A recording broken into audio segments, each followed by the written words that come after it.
Thank you for tuning in to Exeter TV. The meeting will be starting shortly. While we wait, let's learn more about Exeter TV.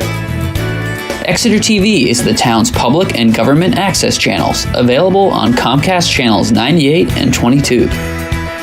Channel 98 is your channel. If you have an idea for a program, want to host your own talk show, or submit a film, we're here to get your content on television. On Channel 22, we bring you live and replay coverage of government meetings and other town updates. A third channel, Blue Hawk Media, is operated by SAU 16 and can be found on Channel 13, with all your school sports, events, and meetings. You can watch Exeter TV online at exeternh.tv, Apple TV, and on Roku. Find us on social media for extra content. Subscribe to our YouTube channel and hit the bell to get notified about live streams and new content. Tune in to our platforms every other Friday to watch the Exeter Biweekly Report with recaps of recent events, updates from town departments, and messages from nonprofits in your area. If you head to our website, exeternh.tv, we invite you to sign up to our newsletter to receive monthly updates about new content, upcoming meetings, and more. We'd like to thank you for taking the time to watch Exeter TV and hope that you tune in to our other content as well.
We're meeting this evening at 6:45, a little bit early, to enter briefly into non-public session. So at this time, I would entertain a motion to enter non-public session under RSA 91A 32A. So moved. Second. The motion is second. Madam Clerk? Selectwoman Roundtree Olaf. Aye. Selectwoman Cowan. Aye. Clerk says aye. Mr. Chair. Aye. Passes 4-0. We move it to non-public. All righty.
call the meeting back to order. The board's been meeting in non-public session for a few moments.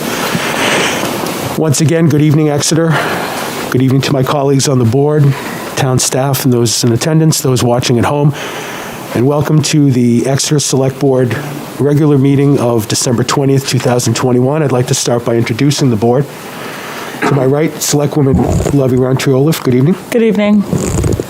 And to my right, the Vice Chair, Selectwoman Molly Cowan. Hi, everyone. Good evening. Our clerk, Selectwoman Julie Gilman.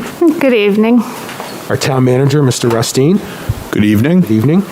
Our recording secretary, Ms. Joanna Bartel. Good evening. And I'm Nico Papakostandis. And we'll jump right in. We don't have any board interviews this evening, so we do have a bid award recommendation from the Public Works Department. We have 4 bids. And the Public Works Department has reviewed the bid results to recommend award to the following companies. The bid recommendations are as follows. On bid item number 1, sodium Hypochlorite. 15% solution goes to, being recommended to Harcoast Chemicals in Nashua, New Hampshire. Bid item number 2, activated carbon to George S. Coyne Chemical Company, Inc. in Croydon, Pennsylvania. Bid item number 3 for the potassium permanganate. Did I say that correctly? Permanganate to George S. Coyne Chemical Company in Croydon, Pennsylvania. And bid item number 4 for the sodium hydroxide to Borden and Remington in Fall River, Massachusetts. If there are no questions of Mr. Dean, I would entertain a motion to approve the 4 bid items that are recommended by the Public Works Department. Mr. Dean, do we need to specify the amount proposed? I think it's good for the minutes that the amounts get documented, yes. Okay. So for bid item number 1 to Harcoast Chemicals, it's for $1, 1.805 per gallon. Bid item number 2, 1.6972 per pound. Bid item number 3, 2.0150 per pound. And bid item number 4, 1.4924 per gallon.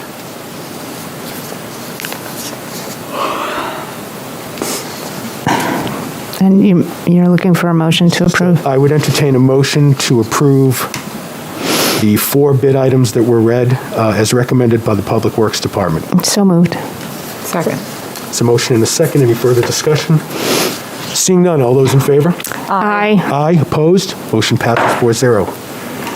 At this time, we have public comment. This is an opportunity for the public to come in and comment to the Select Board. We do ask that if your comment is relative to anything on the agenda, you wait till that agenda item comes up. And I'll pause for a moment. Okay, no public comment. Next, we do not have any proclamations or recognitions this evening. I would move to the approval of the minutes of the regular Exeter Select Board meeting of December 6th, 2021. I'd ask the board if there are any amendments or revisions to the minutes.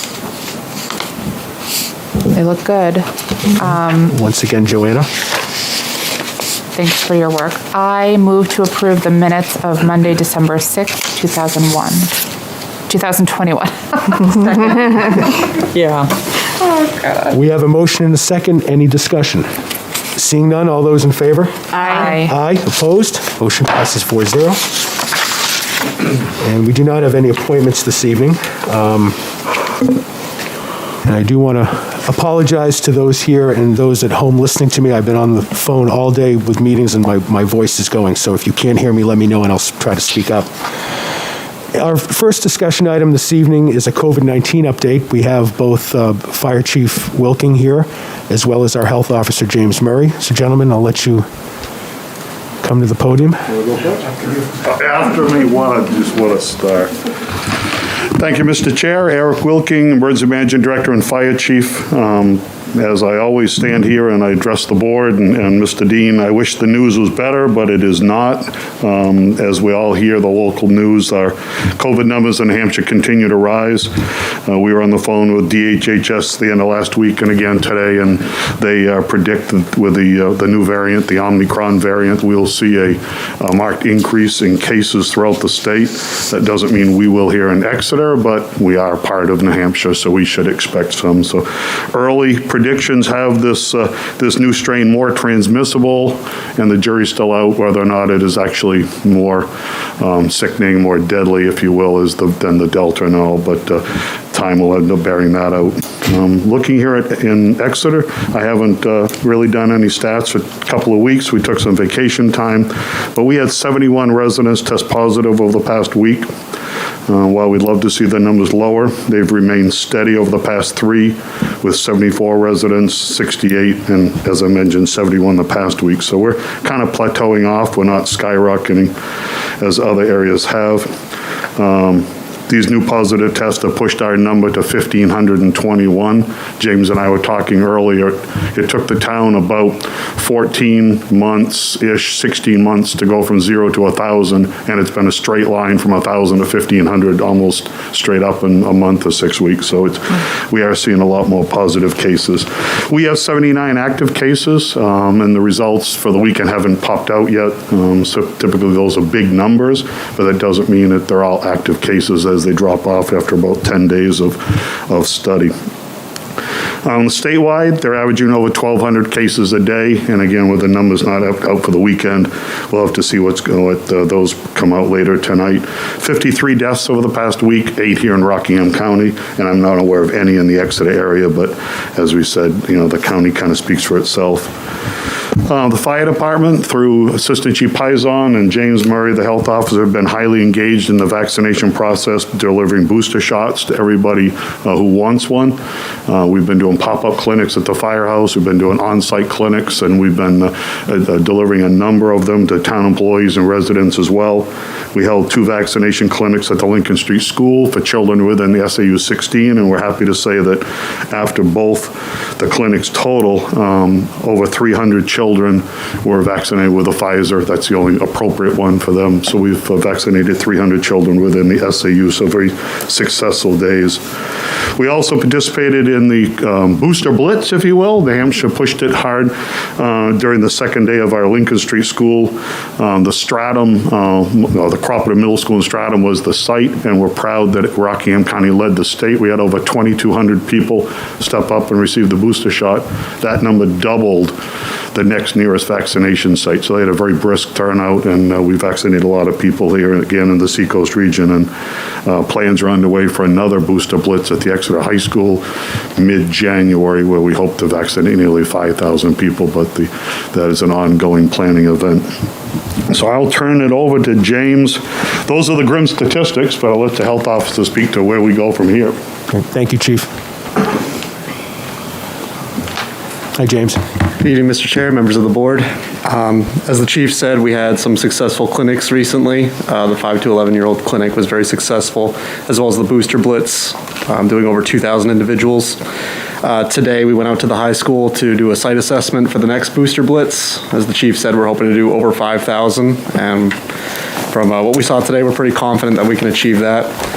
We're still in the organizing phases of that, so we don't have things solidified yet, but more info will be available for the public to sign up at covid19.nh.gov, hopefully in the coming weeks. At this time, as we know, the cases are increasing. We continue to recommend wearing masks indoors, getting vaccinated, and minimizing exposures however and wherever possible. The state will be giving the free tests again. They're not sure when those will be available. They're hoping to make an update on that announcement this week. They're hoping to give free at-home tests to another 100,000 homes, but they specified they're looking to do not the same homes that got the first 100,000 or the first 100,000 homes. So hopefully individuals that didn't get to get the free home tests last time, they were gone within 24 hours, will have another opportunity. More details on that should be coming this week. So as we recommend wearing masks indoors, getting vaccinated, and minimizing exposures, frequent testing is also helpful, especially as we go into the holiday season where we have family gatherings. The at-home tests do a good job of pointing out the positive cases as they come up. That's all I have at this time, unless there's any questions. Any questions for Mr. Murray or Chief Wilken? Board? I don't have any questions. I have a comment. I get emails from the hospital because of being a state legislator, and I just want everyone to know that the hospitals are critically maximum use. Yesterday or Thursday, there was one ICU bed left in the state. So I really urge everyone to get that booster shot or get your first vaccination in order to bring this down, relieve our people. Got notice the other day that the Rockingham Nursing and Rehabilitation Center has combined 2 units because they don't have the staff to take care of all the residents that are currently there. And today got the notice that one nursing staff person tested positive and had been not vaccinated. So that's still happening. It's still, it's upsetting. So I really ask people to take care of each other by getting vaccinated, boosted, wear a mask, stay distance, do it all. Thank you. Thank you, Selectwoman Gilman. I agree. Folks are exhausted by the pandemic. I realize the ups and downs and the twists and turns of this have been frustrating. However, the reality is that this isn't going away. And now we're seeing a surge and it's getting worse. And we have tools, and not one tool can combat the pandemic, but the tools are the vaccines, masks, particularly indoors, testing, social distance, and using common sense when gathering indoors in public places. And unfortunately, as we stand now, the state is essentially leaving it up to local governments to decide what's best for their communities, and that's us, with public input, of course. But also input from our businesses, our public, our educators, our healthcare providers, our first responders, clergy, everybody's taxed. And to your point, our hospital is full. Those who suffer a medical emergency are going to have a tough time.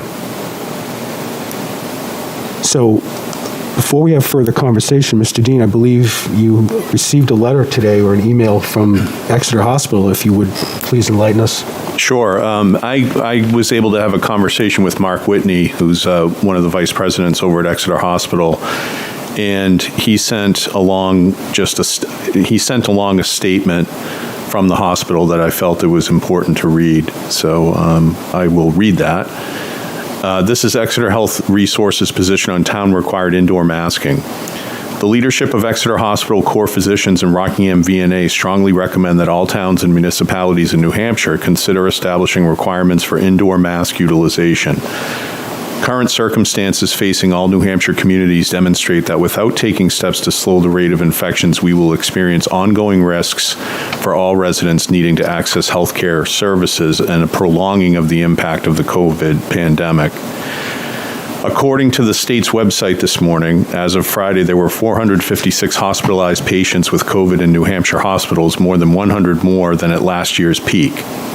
Exeter Hospital has a quarter of its traditional capacity of 100 beds filled with COVID patients, and the number of critical care COVID patients we are caring for is currently 130% higher than our normal ICU capacity of 10 beds. We are operating at approximately 110% to 130% of our capacity, leveraging non-traditional inpatient capacity for our patients, stressing our already stretched physicians and nurses who have been battling this pandemic for almost 2 straight years. Frequently during the last several weeks, the seacoast of New Hampshire has had no more than one available ICU bed for patients of all clinical needs. New Hampshire's 7-day positivity rate is at 12.9%, which is more than double the 5% mark for substantial spread. Rockingham County has an even higher positivity rate at 14.6%. The new case rate per 100K in Rockingham County is 1,127, which is 11 times higher than the level considered substantial of 100 per 100,000. These circumstances are likely to worsen in the foreseeable future as Omicron takes hold in the region along with other normal healthcare demands increase as we enter the colder months. The criticality of our situation is definitely exacerbated by the fact that New Hampshire continues to significantly lag other New England states in vaccination rates, having reached only 55.6% fully vaccinated, and we know as a town we're better than that, so that's a good thing, which leaves us extremely vulnerable to this existing wave of COVID and any future waves we will face. In addition to significantly increasing mask utilization, Exeter Hospital encourages all New Hampshire residents to get fully vaccinated, including a booster, as soon as possible and refrain from participating in social activities if they have any symptoms until they have ruled out a COVID infection. And that's signed Mark Whitney, the Vice President of Strategy. Thank you, Mr. Dean. We'll go down the table. Selectwoman Cowan, any questions or comments? I do. I have a couple of questions for you, James, I think. It's really encouraging to hear about all of the efforts that you all are doing, especially with the boosters and the vaccine clinics. I know I am really grateful my children are within that age group to be fully vaccinated, and they are. As of Thursday, 2 weeks past their second shot, and I feel really, my mind is at ease in a way that it hasn't been in years. And I am devastated for the families of young children who are going to have to wait longer for a vaccine for children. But my question is there any guidance from the state based on the J&J vaccine, like what the booster status should be? Because I worry, and I've tried to stop my doom scrolling a little bit and leave it to the experts. So I guess my question for you is, are you all able to identify the people who have had just the one shot and say, and do they know that they need 2 shots of the booster? Like what is the communication from you all? Is there a way to do that? Is there a way to track that? So we do have J&J in stock from the Booster Blitz. They put out the Booster Blitz, basically. They could not ask what people had received for their first and second doses when they held this blitz. So they had to order a bunch of different doses. They ordered a lot of J&J, and not a lot of people took them up on it. You can mix and match your booster, they say, but there are standing orders for administering Johnson & Johnson. If someone wanted a Johnson & Johnson booster, we could accommodate that. Got it. But usually we ask the individuals that are interested in boosters what they would like to receive. And so far, we've administered 1 Johnson & Johnson booster. Oh, interesting. All right. And I mean, the thing that I think, where I'm personally coming from this is, I think we need to implement some sort of mask ordinance.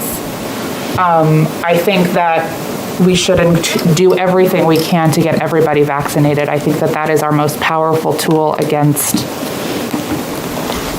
more spread and more destruction. And I don't want to see a winter of businesses suffering in the way that they have been. I think that we are, we have the kind of tools, we have the tests that are available, we have vaccines, we know that masks work. Like, there are tools to make gatherings and not the sort of isolation that we've had to do the past couple of years possible. We just have to be really smart about it. So I will be voting in favor of some sort of mask ordinance if it comes up tonight.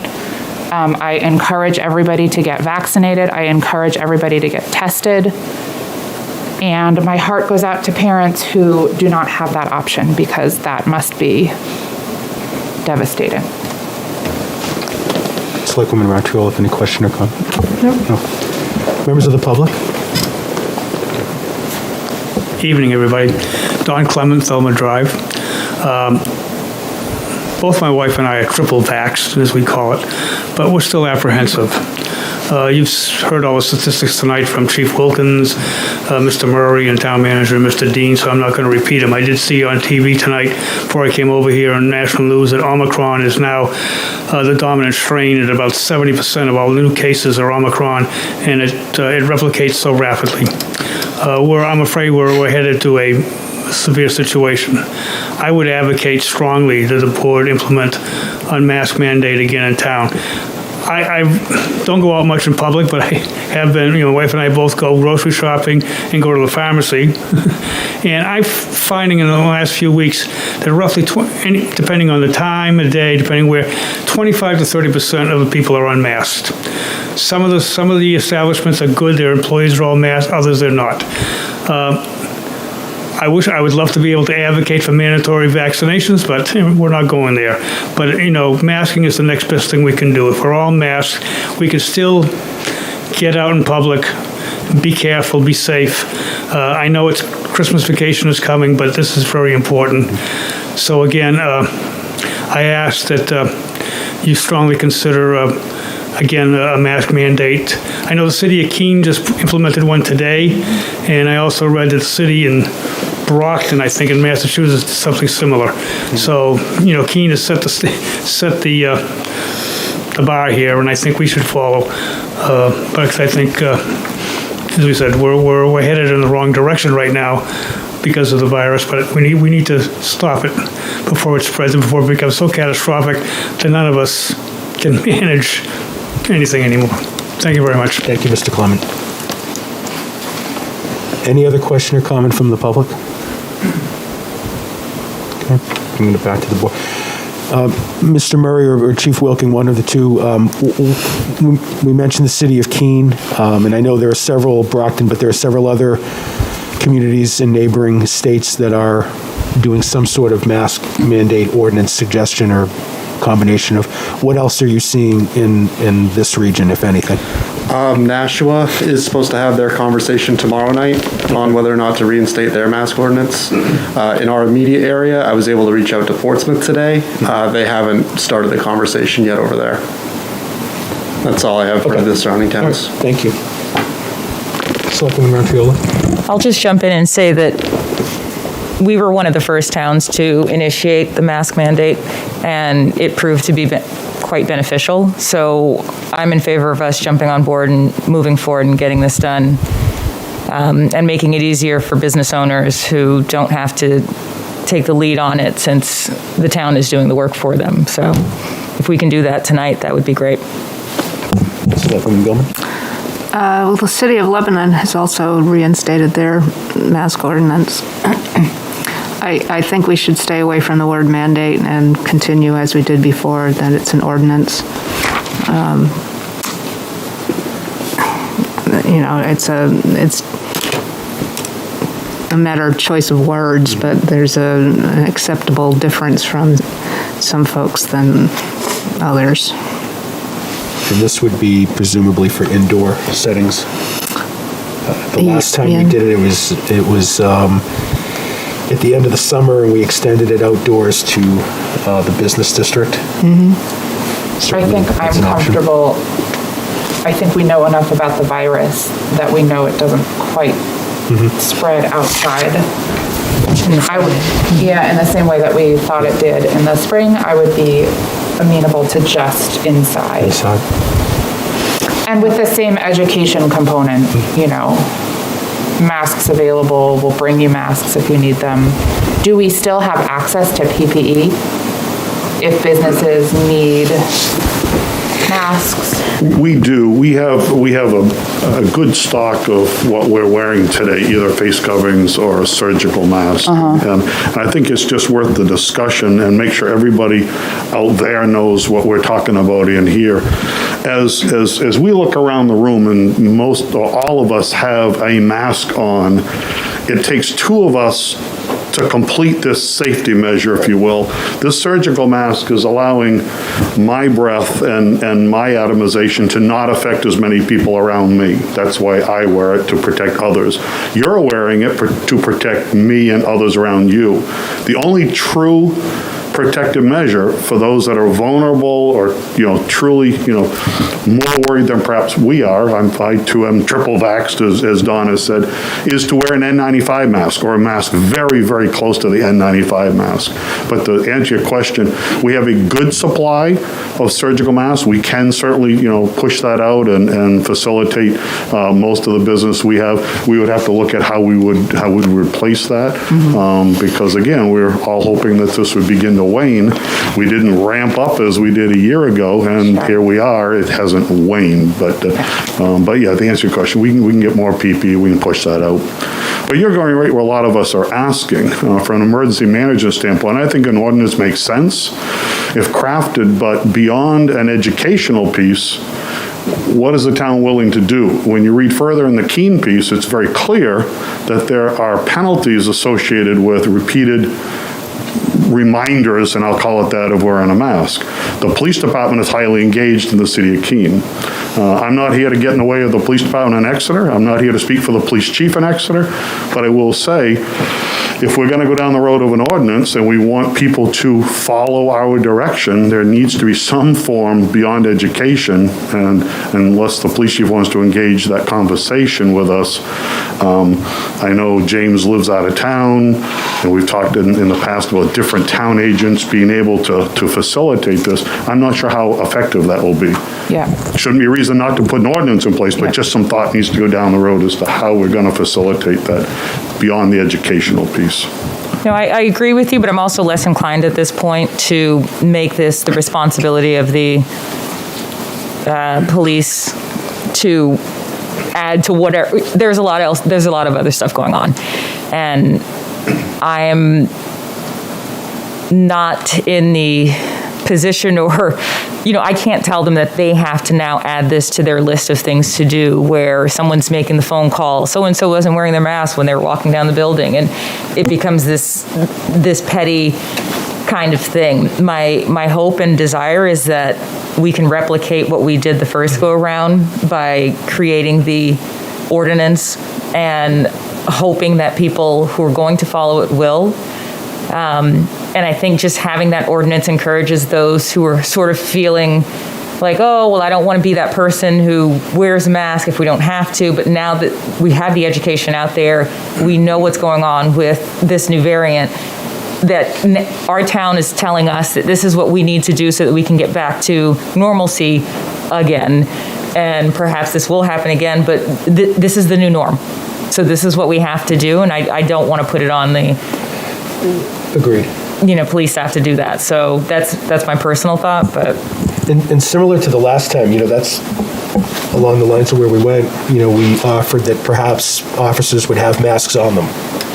Rather than give a ticket or something, you give a mask and remind people that there's an ordinance in town. Exactly. It's about being helpful and, guiding folks rather than punishing and two very different kinds of conversations, because honestly, what's going to happen?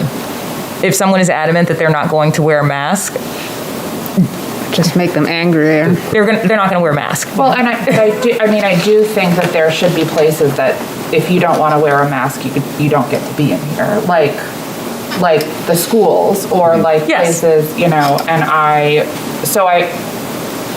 Just like you would at a hospital. When you enter a hospital, you are required to not only have a mask on, but then you have to put the hospital mask on in place. When we went to Portsmouth, you had, even if you were wearing a mask like this, the hospital required that you clean your hands, that you put on the mask that they provided. And, they're not like fights outside of the hospital. These are places that people have to go. So we have to give a little bit of hope and and confidence that in certain areas, like you said, schools, retirement facilities, hospitals, other places where there are vulnerable Town building. individuals, right, where you have no choice but to be exposed to others, that people wear a mask. And, I think that's a starting point, and we go from there. And it also gives the businesses, if you recall back when we passed the mask ordinance, prior to that, most of the businesses had signs up asking people to wear masks, and people either did or they did not, and it was up to the store personnel as to how strongly they enforced it. But once we passed the ordinance in August, they could post per the Town of Exeter ordinance. That puts a little bit more teeth into their sign. And if they choose to ask somebody to leave the store, that gives them, or rest, whatever it is, business, then they now have that support from the town behind them. And I think that's important. I also would like to extend this to people who are participating in the Town of Exeter Rec Department activities. So if you're not willing to have your kid wear a mask during basketball or whatever, you don't get to play. That's already being done. That's already being done. And it puts me in pain when I see these kids. Listen, it's shirts and shoes. You go into a restaurant, you go any shopping, put your shirt and shoes on, put a mask on. It's really not that complicated. And I also think, I think I am in the education space now, and I also know how politicized this is getting. And so if there's a problem, I think I am very amenable to continuing the conversation, because we have to support our businesses. We have to not shut down in the way that we do, or the way that we did at the beginning of the pandemic. And masking and vaccines are the way to do that. But it goes back to what I said earlier. The state has put it into our hands. Yeah. Right or wrong, the state has put it into our hands, and we need to keep our community safe. That's part of our job as a select board, is the public well-being of our community. And I would further ask that, if we pass this, that it not give people the opportunity to call people out on social media and public setting. It's not for that. It's to keep our community safe. And I would strongly discourage either side, as you put it, there are two sides. Please do not use social media or other means to shame people or call people out. Either way.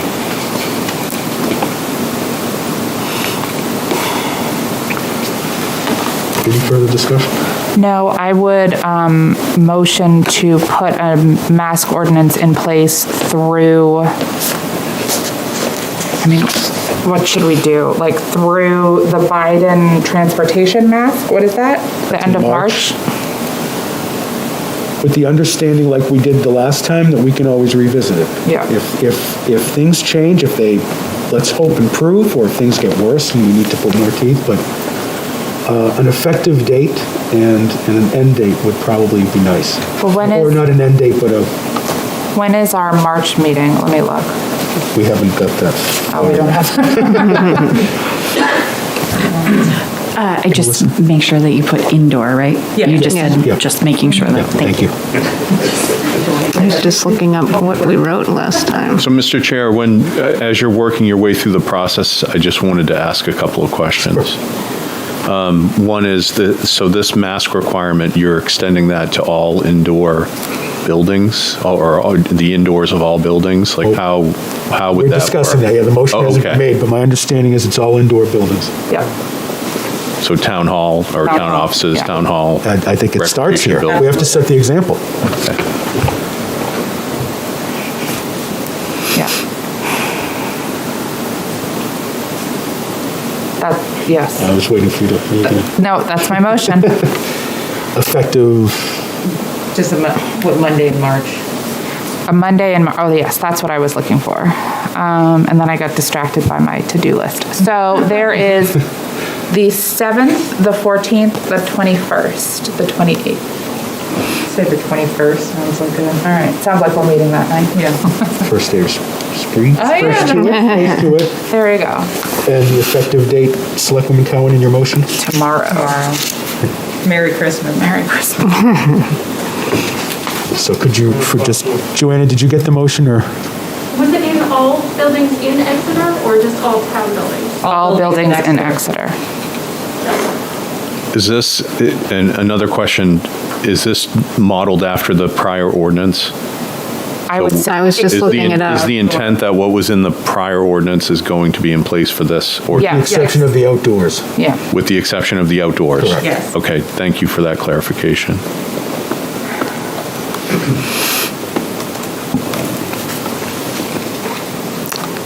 So the motion on the table is a mask ordinance for all indoor buildings in Exeter effective December 21st, 2021 through March 21st, 2022.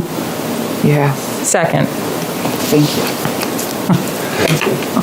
We have a motion and a second. Any further discussion? Seeing none, all those in favor? Aye. Aye. Opposed? Motion passes unanimously. Thank you. Thank you very much. Okay. Thank you, Board. Okay, next we have a continued discussion on the site easement of 66 Newfields Road, and I think we have Mr. Anderson here tonight. Good evening. Good evening. Just want to say thank you for your leadership on that.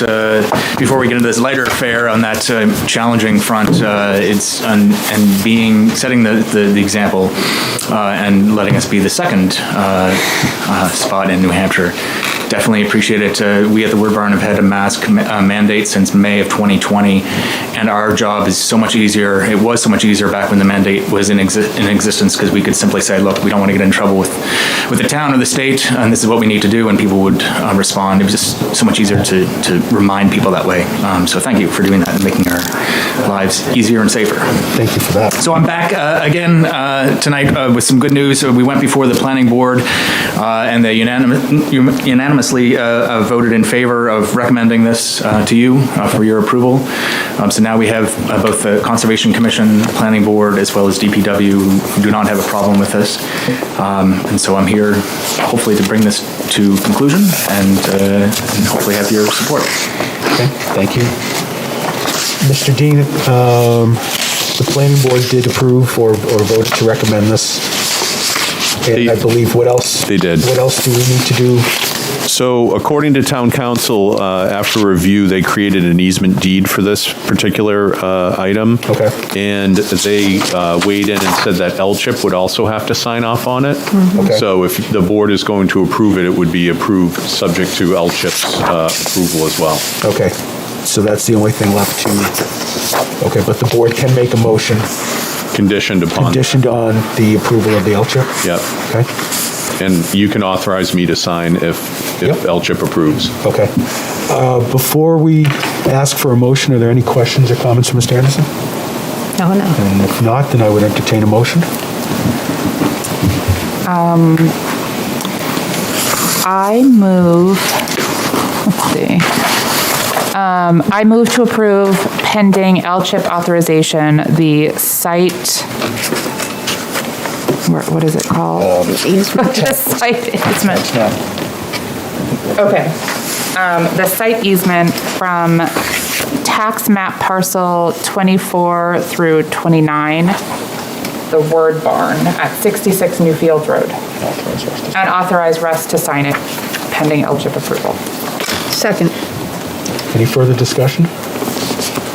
Seeing none, all those in favor? Aye. Aye, opposed? Motion passes 4-0. Great, thank you so much. Thank you. Thank you. Okay, Mr. Dean, I believe you're presenting the financial report this evening? Yes, and I'll go through it with the board. This is through September 30th, 2021, and so I'll just start with the general fund revenues. A note to say that the property tax revenues are $6.7 million through the third quarter, and that is pretty typical for this time of year because through September 30th, we haven't sent out our December tax billing. So we did do that, and we have collected that as of December 8th of this year. So we're up to speed on property tax revenue. Motor vehicle revenues are actually trending up a little bit from the prior year. They're $2.4 million, so that's up by $134,500 from the prior year. And then building permits, we've had a good year again with building permits. there's an increase year over year of $189,900, and again, this is as of September 30th. And that's 54% over the prior year due to more residential construction and commercial construction. So that includes PEA's new dormitory, the Riverwoods addition, the new daycare facility out on Epping Road, and the Exeter Hospital Cancer Center addition. In terms of FEMA revenues, we booked $5,500 as of September 30th, but we're expecting $61,500 more in FY21, and we've got him here, so I want to recognize Chief Wilking and all the efforts that he puts in getting our FEMA reimbursements, and the chief is the lead administrator on that, does a great job with making sure we get all of the revenues we deserve. Thank you, Chief. So they approved $35,000 after September, and you're in my email this morning, an additional $86,000 today, so we'll have Fantastic. $100,000. Great. May come in early '22, but it's revenue. On the way. Fantastic, thank you. That's great. The Gopher grant was really a one-time revenue in FY20, so we wouldn't really count that, and we wouldn't count that in FY21. Our other state grants are $17,400. That's a decrease mostly due to the one-time first responder stipend in FY20 that was part of the CARES Act.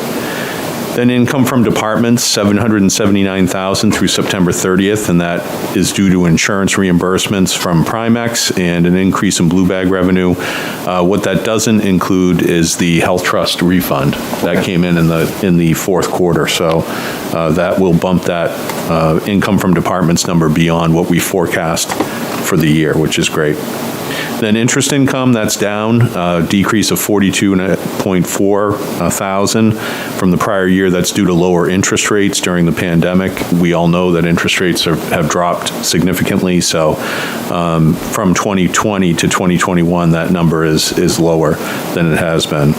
Then the town rental revenues, we are not currently renting the 149 Kingston Road property, so that's a decrease off of FY20 as well. And then the finance director made a special note of ARPA. We've talked about it before. The town has received $801,600 in ARPA funds. We're due to receive another $800,000 in May of 2022. So we'll have a total amount on hand of $1.6 million when all is said and done on that. Any questions about general fund revenue? Any questions for Mr. Dean? Okay. So just going, and I'll do the 500-foot view of the general fund expenses. The general fund expenses are $14 million, or 70% spent against the current year budget of $19.9 million. And then expenses are $331,000, or 2% higher than the third quarter of 2020. So that's pretty standard when we compare year over year 2021 to 2020. We're looking at the changes in wages and benefits and so forth. So you'd expect expenses to be higher. And then in terms of the general groupings, the general government group has a current year budget of $935,000 and expenditures of $704,000, so it's 75% spent. The finance group, which includes, and I'll go back on the general government group just for a moment and say that that includes the select board, the town manager budget, the HR budget, legal, town clerk, elections, and moderator budget. So when we talk about the September 30th budget, we're actually looking for that 75% number. That's 9 months into the fiscal year, and that's what we'd expect to be spending. So that group is on target.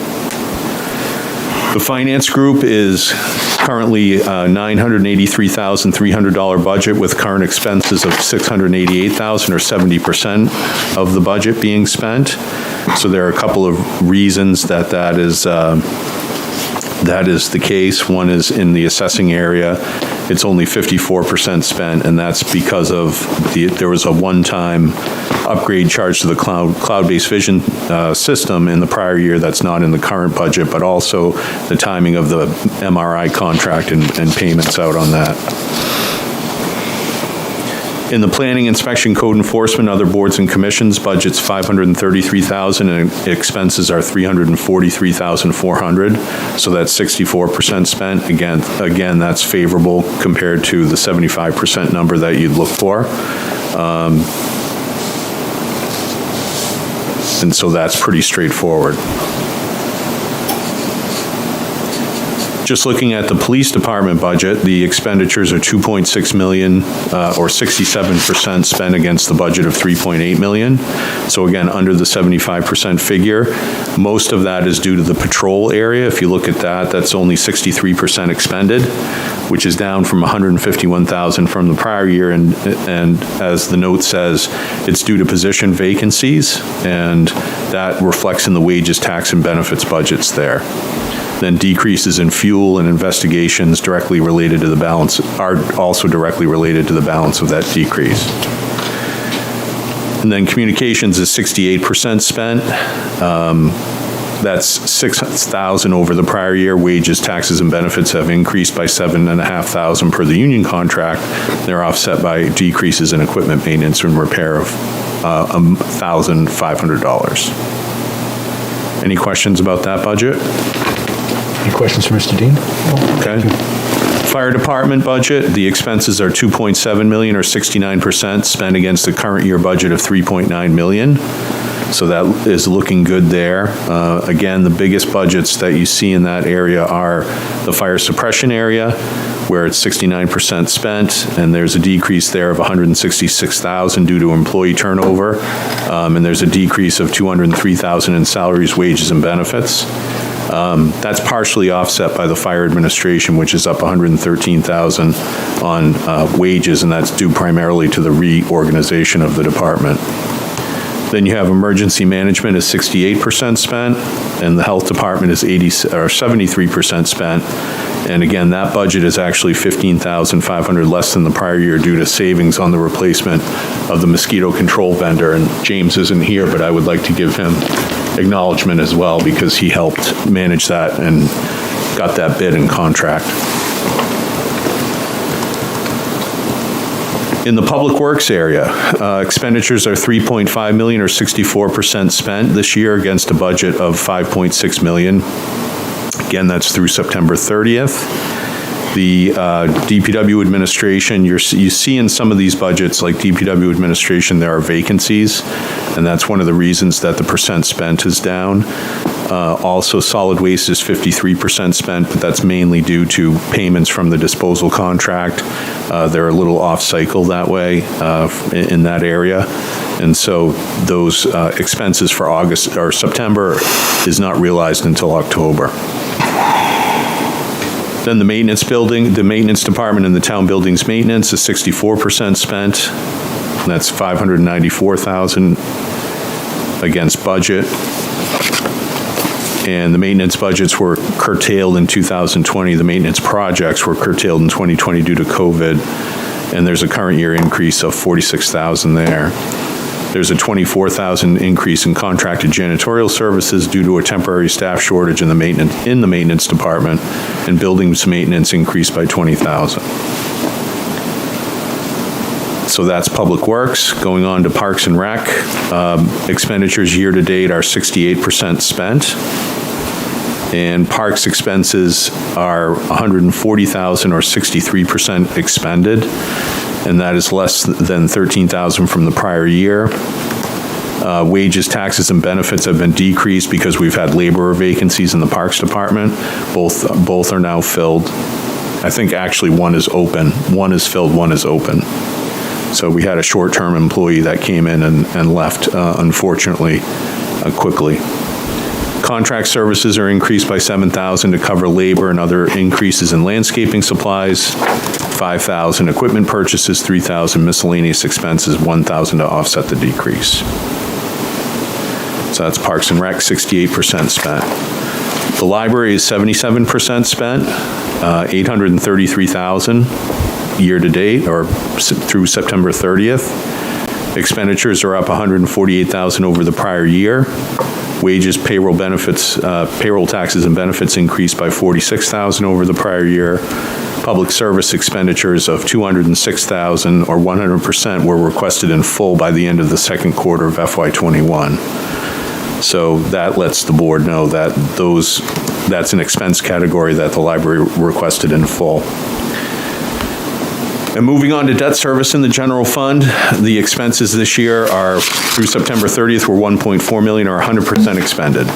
and principal and interest expenses are higher in the current year by $317,000, mostly due to debt payments for the library addition and renovations commencing in 2021.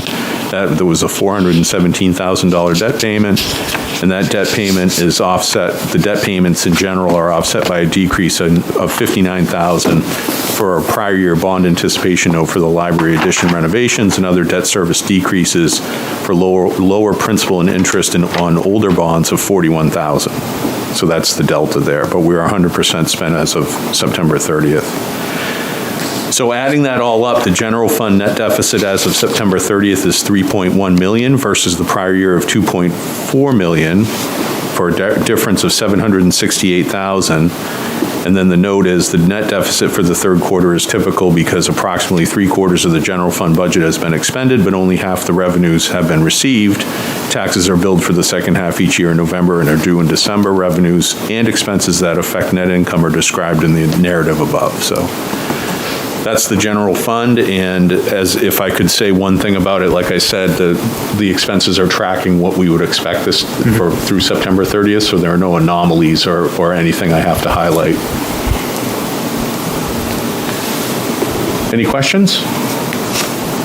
Are we more in line this year compared to 2019? Because, last year our expenses were cut significantly due to COVID. So how would we compare this year versus 2019, which was probably, a more favorable comparison?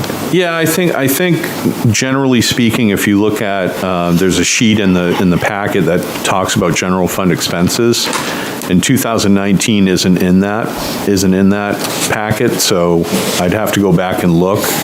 But I would say as a rule, as I said, the 75%, if you look at what it does have is the COVID year, and when you compare 2021 to the COVID year of 2020, and I didn't mean to say 2021 is not a COVID year, it is, obviously. We are tracking about the same. You can see 2020, we were 70% spent at the end of the third quarter, and 2021 was the same thing. So there's consistency there. Great. Thank you. You're welcome. All right, so we can move on to the water fund. Just got to find my sheet of paper. So in the water fund, the revenues are $2.9 million, or 71% collected against the budget of $4.05 million. And revenues are down $8,700 from the prior year, so they're about the same compared to 2020. Water consumption charges are $2.4 million, or 70% collected in the current year and flat year over year. And then water service charges are $470,000, or 78% collected. Service charges are up a little bit. They're up $14,000, or 3% from prior year. And then water impact fees, which we get, are $6,500 in the current year versus $25,000 in the prior year, reflecting a decrease of $19,000. Other water service fees are $42,000 and have increased by $14,000 over the prior year. Of note is the water fund receivables. They're $512,000. That includes the current year receivables of $508,000, with a balance of $4,000 attributable to prior years. So that's good news in terms of the water fund is keeping up with bills and collections and so forth. The collections are good.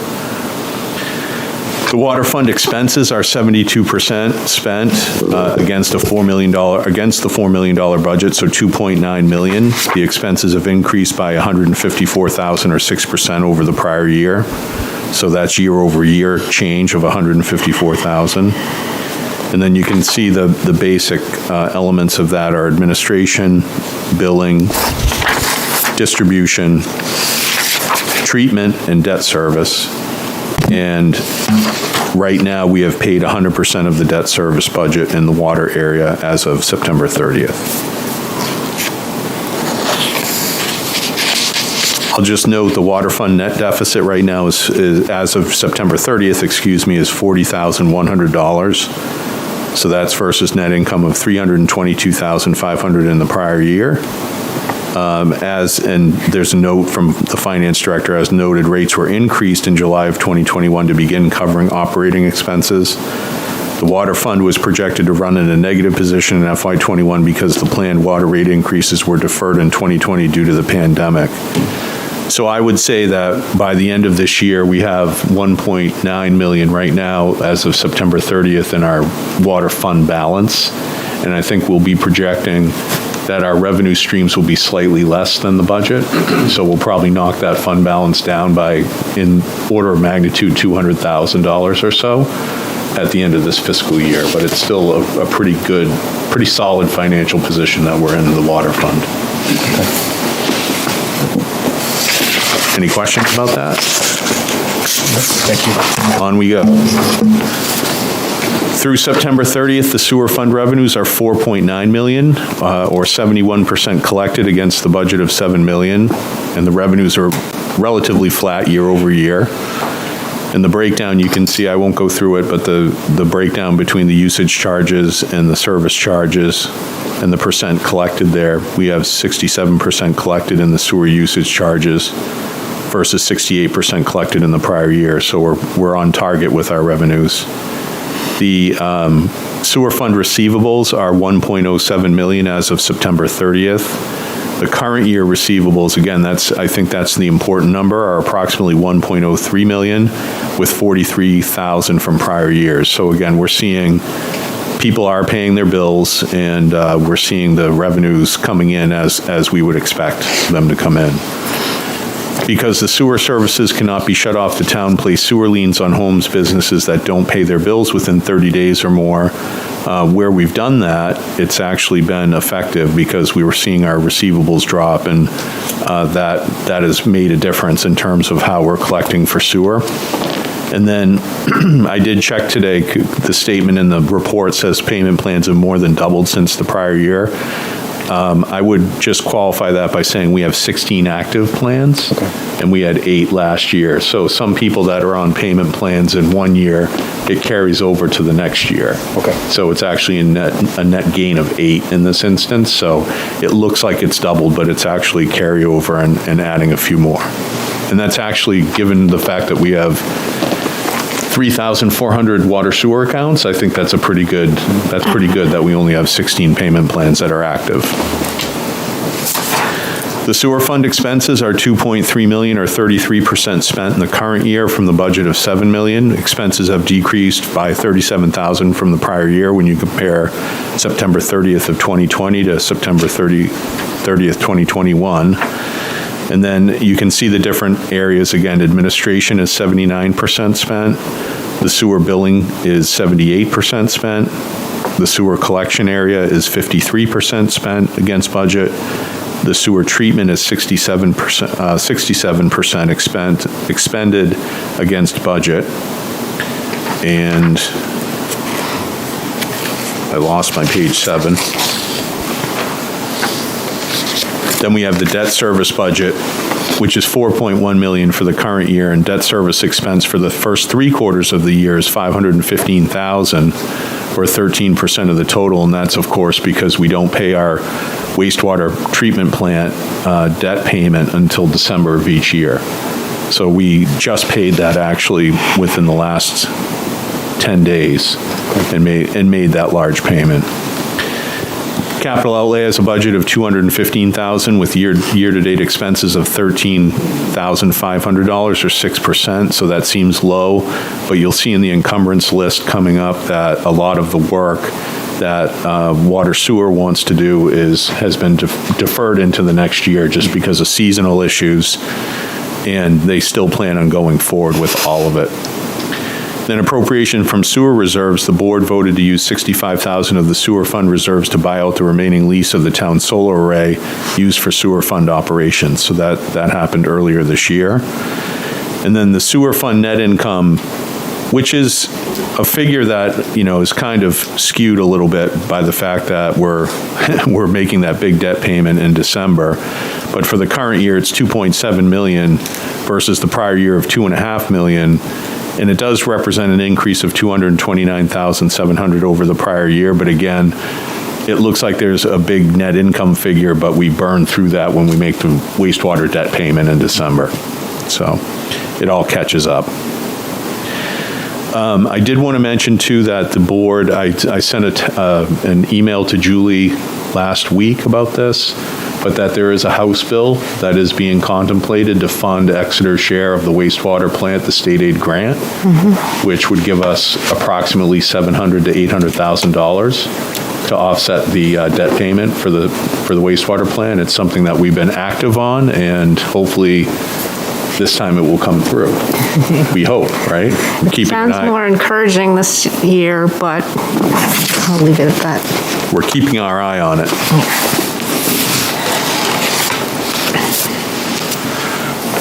Okay. Any questions about any of those funds? Sort of related.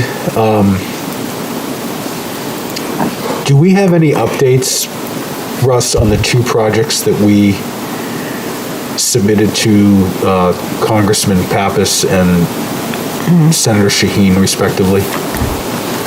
So my understanding is that that money is still in the budget, but that the federal government is working on a continuing resolution at the moment, and therefore it's not, we don't have it in hand. Understood, okay. So I don't know, I know our assistant town manager, Melissa, is here. Maybe she has more of an update than that on it, but that's my understanding at this point. If you don't mind, if we could just get a quick update, that'd be great. Good evening. I don't really have too much of an update. We're currently in a CR, which is the continuing resolution for the federal budget. So if they pass the federal budget, that is expected to be in it. However, nobody can guarantee it. But we did get some paperwork from the state that noted the congressional directed spending funds. And I thought that was a good sign that the state is sort of expecting it. But unfortunately, we just don't know yet. I did reach out for an update and about 2 weeks ago, and there hasn't been an update yet. Sorry. Okay. All right, great. All right. Thank you. You're welcome. We'll certainly keep you posted if something breaks on that. Okay, thanks. So looking at the three revolving funds, we'll start with the cable TV fund. We've budgeted revenues of $137,000 in the current year. So year to date, we've collected $73,600 again as of September 30th. We expect that we will get, those are consistent revenues. So typically Comcast pays us once a quarter, and we end up with our Q4 payment in February of the following year. And that's just how the cycle works with the cable TV fund. So we will expect to equal that, maybe better, the $137,500 figure when all said and done. And then expenses are $201,800 budgeted, and year-to-date expenses are $113,000 through September 30th. That's 56% expended. So I would expect that we will get closer. I know we've talked to the board in the past about the cable TV fund, and we're working at ways to sort of, I guess you would say, pinch it a little bit more in that fund to cut back where we can, where we think we can. And so we'll see what the end of the year figures bring us, and then we'll come back to the board and have another conversation about what we see as the trends in the fund and what our recommendations are. You can see the net deficit on that fund is $39,000 at the end of the third quarter, so it's smaller than the prior year deficit of $47,700. So it is getting better. The rec revolving fund, that is, the revenues there are $382,000 or 66% collected in the current year versus estimates, and that's versus the prior year of $95,000 or 14% collected. So we're coming back in the rec revolving fund. And as we know, most of the rec programs were curtailed in 2020 due to the pandemic. So the current year is not quite back to normal levels, but it's an improvement over the prior year. Then you can see the different program revenues and the pool revenue and concession stand revenues that we saw come back in the 2021 year. Then in the EMS fund, sorry if you can bear with me. Sure. Looking for my page 9.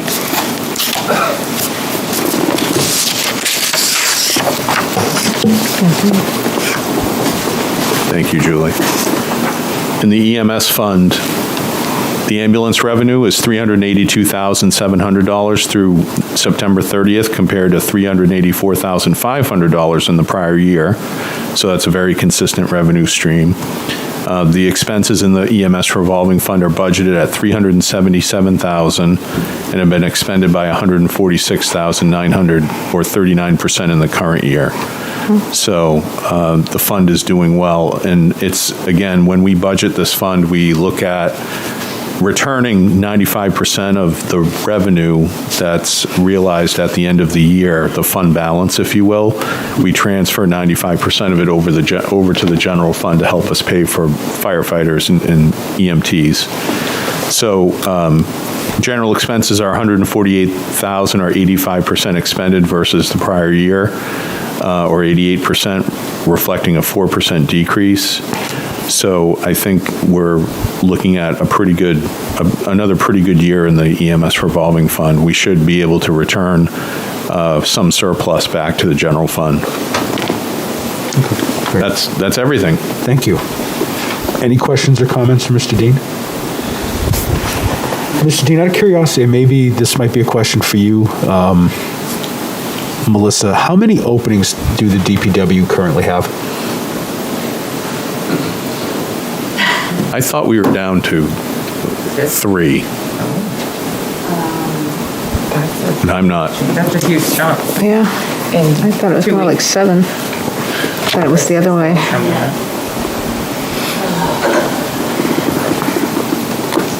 I know we've made a couple of hires in the last month and a half. We have, I am so sorry, I don't want to speak incorrectly. I can think off the top of my head of at least 2, and I believe I think we're at 4 at least. Okay.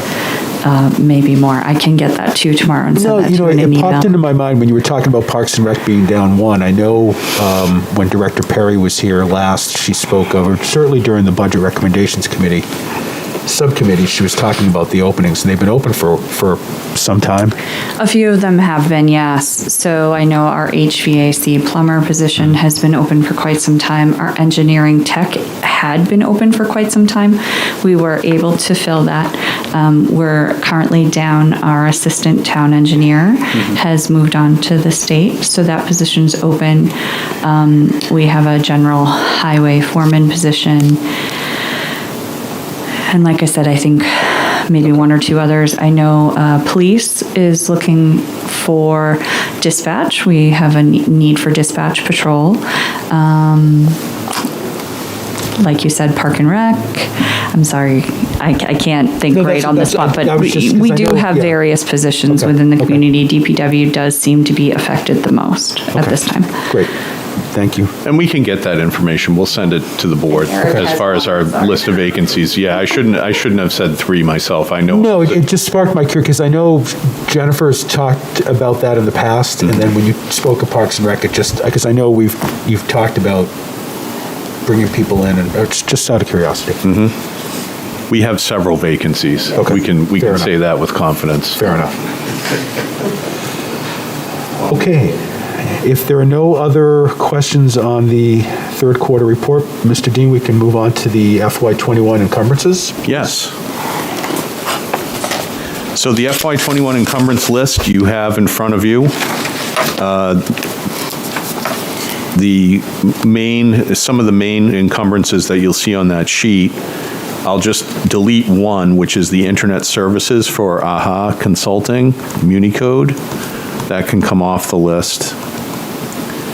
Okay. And the others are to stay on the list. One is the police cruisers from McFarland Ford. There were some delays in ordering, so those have not been built yet. So we're asking to encumber funds for that. Okay. Then there are several from the water capital outlay water systems. One is the major project we have going on at the surface water treatment plant, the sludge removal. Okay. And then there are some control upgrades, filter pressure adjustment, also from the same account at the groundwater plant. Then a variable frequency drive. There's a long lead time for delivery on that. That is geared for the surface water plant. And then the surface water plant backwash pump and motor, there's also a long lead time for delivery on that. So we're asking for those funds to be encumbered into FY22. On the sewer side, manhole maintenance, pipe relining, pump control maintenance, and SCADA software. So that's related mainly to a relining of some vitrified clay sewer pipe that we have in the system. Pine Street, portions of Court Street, Grove Street, and Elliott Street. So we would do that when the weather allows. And we have a contractor lined up for early spring to do that work, I am told. Then the landfill monitoring, that's an ongoing project with DPW. You've heard a lot about that in the past, so we're asking to encumber some funds related to that as that project progresses. Some education training money for our health officer. We were asking to encumber those funds as well. That is actually, you can read the footnote there, and that's the delay in that is because the tornadoes had struck Kentucky and ended up impacting this college that Health Officer Murray is going to. And Chief has a comment. And thankfully today, we received his scores. Western Kentucky University was destroyed by the tornadoes, but they have an off-site data collection, so we should be able to remove that as well if it's okay to draw a line through that, because we will process it this fall. Okay, great. Thank you, Chief. And then, so the other encumbrances are warrant articles. One is the groundwater, surface water work that is ongoing with groundwater exploration, drilling, and sampling. Then we have some money left for Pickpocket Dam, $48,449. And then the public safety complex analysis, the alternative analysis, which is ongoing for $100,000. So those are all the requested encumbrances. Okay. You don't have an updated total? I don't. Okay, that's okay. Any questions on the FY21 encumbrances?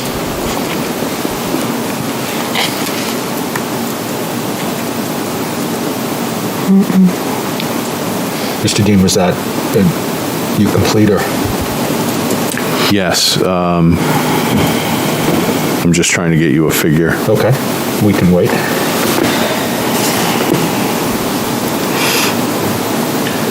So the total amount would be 700, of the top encumbrances would be $706,239.50. Okay. 706,239.50. Okay. And then the warrant articles are as listed, 257,553.81. Can you say that one again, please? Warrant articles? Yeah, 257. 257,553.81. Would you like two separate motions or one suffice? Two separate motions would be good, if I could. Then I would entertain a motion. Hold on one second. Then I would entertain a motion to approve the 2021 encumbrance request for year end 12/31/21 in the amount of $706,239.50. Should we say as presented tonight or something, give a date that when these... As presented by the town manager on December 20th, 2021. So moved. Any further discussion? Seeing none, all those in favor? Aye. Aye, opposed, motion passes 4-0.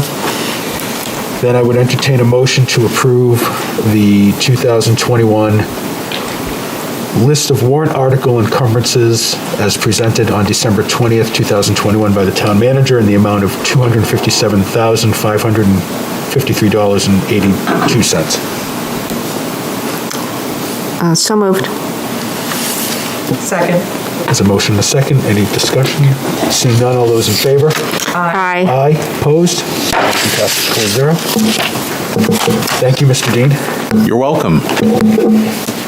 Next on our discussion items, we have the third and final reading of the speed limit ordinance. So at this time, I would entertain a motion to open the public hearing for the speed limit ordinance. So moved. Second. There's a motion and a second. All those in favor? Aye. Aye, opposed? Public hearing is open. And this is an opportunity for the public to come up. And as there are no public, I would entertain a motion to close the public hearing on the speed limit ordinance. So moved. Second. All those in favor? Aye. Aye. Opposed? Motion passes 4-0. Public hearing's closed.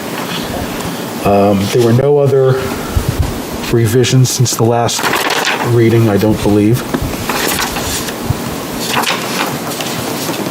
So I would, unless there are any comments or questions from the board, entertain a motion to adopt the Exeter Town Ordinance Amendment, Chapter 2, Speed Limits.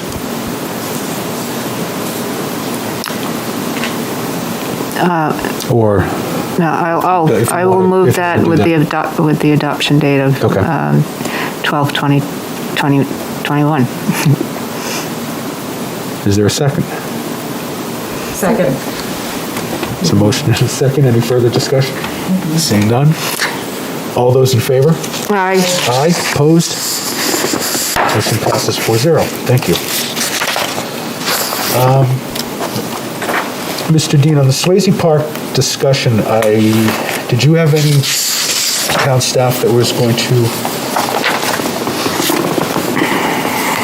The word was that Mr. Perkins was going to zoom in. Okay. But I don't know if that's happened or, I don't see him. okay. Look under,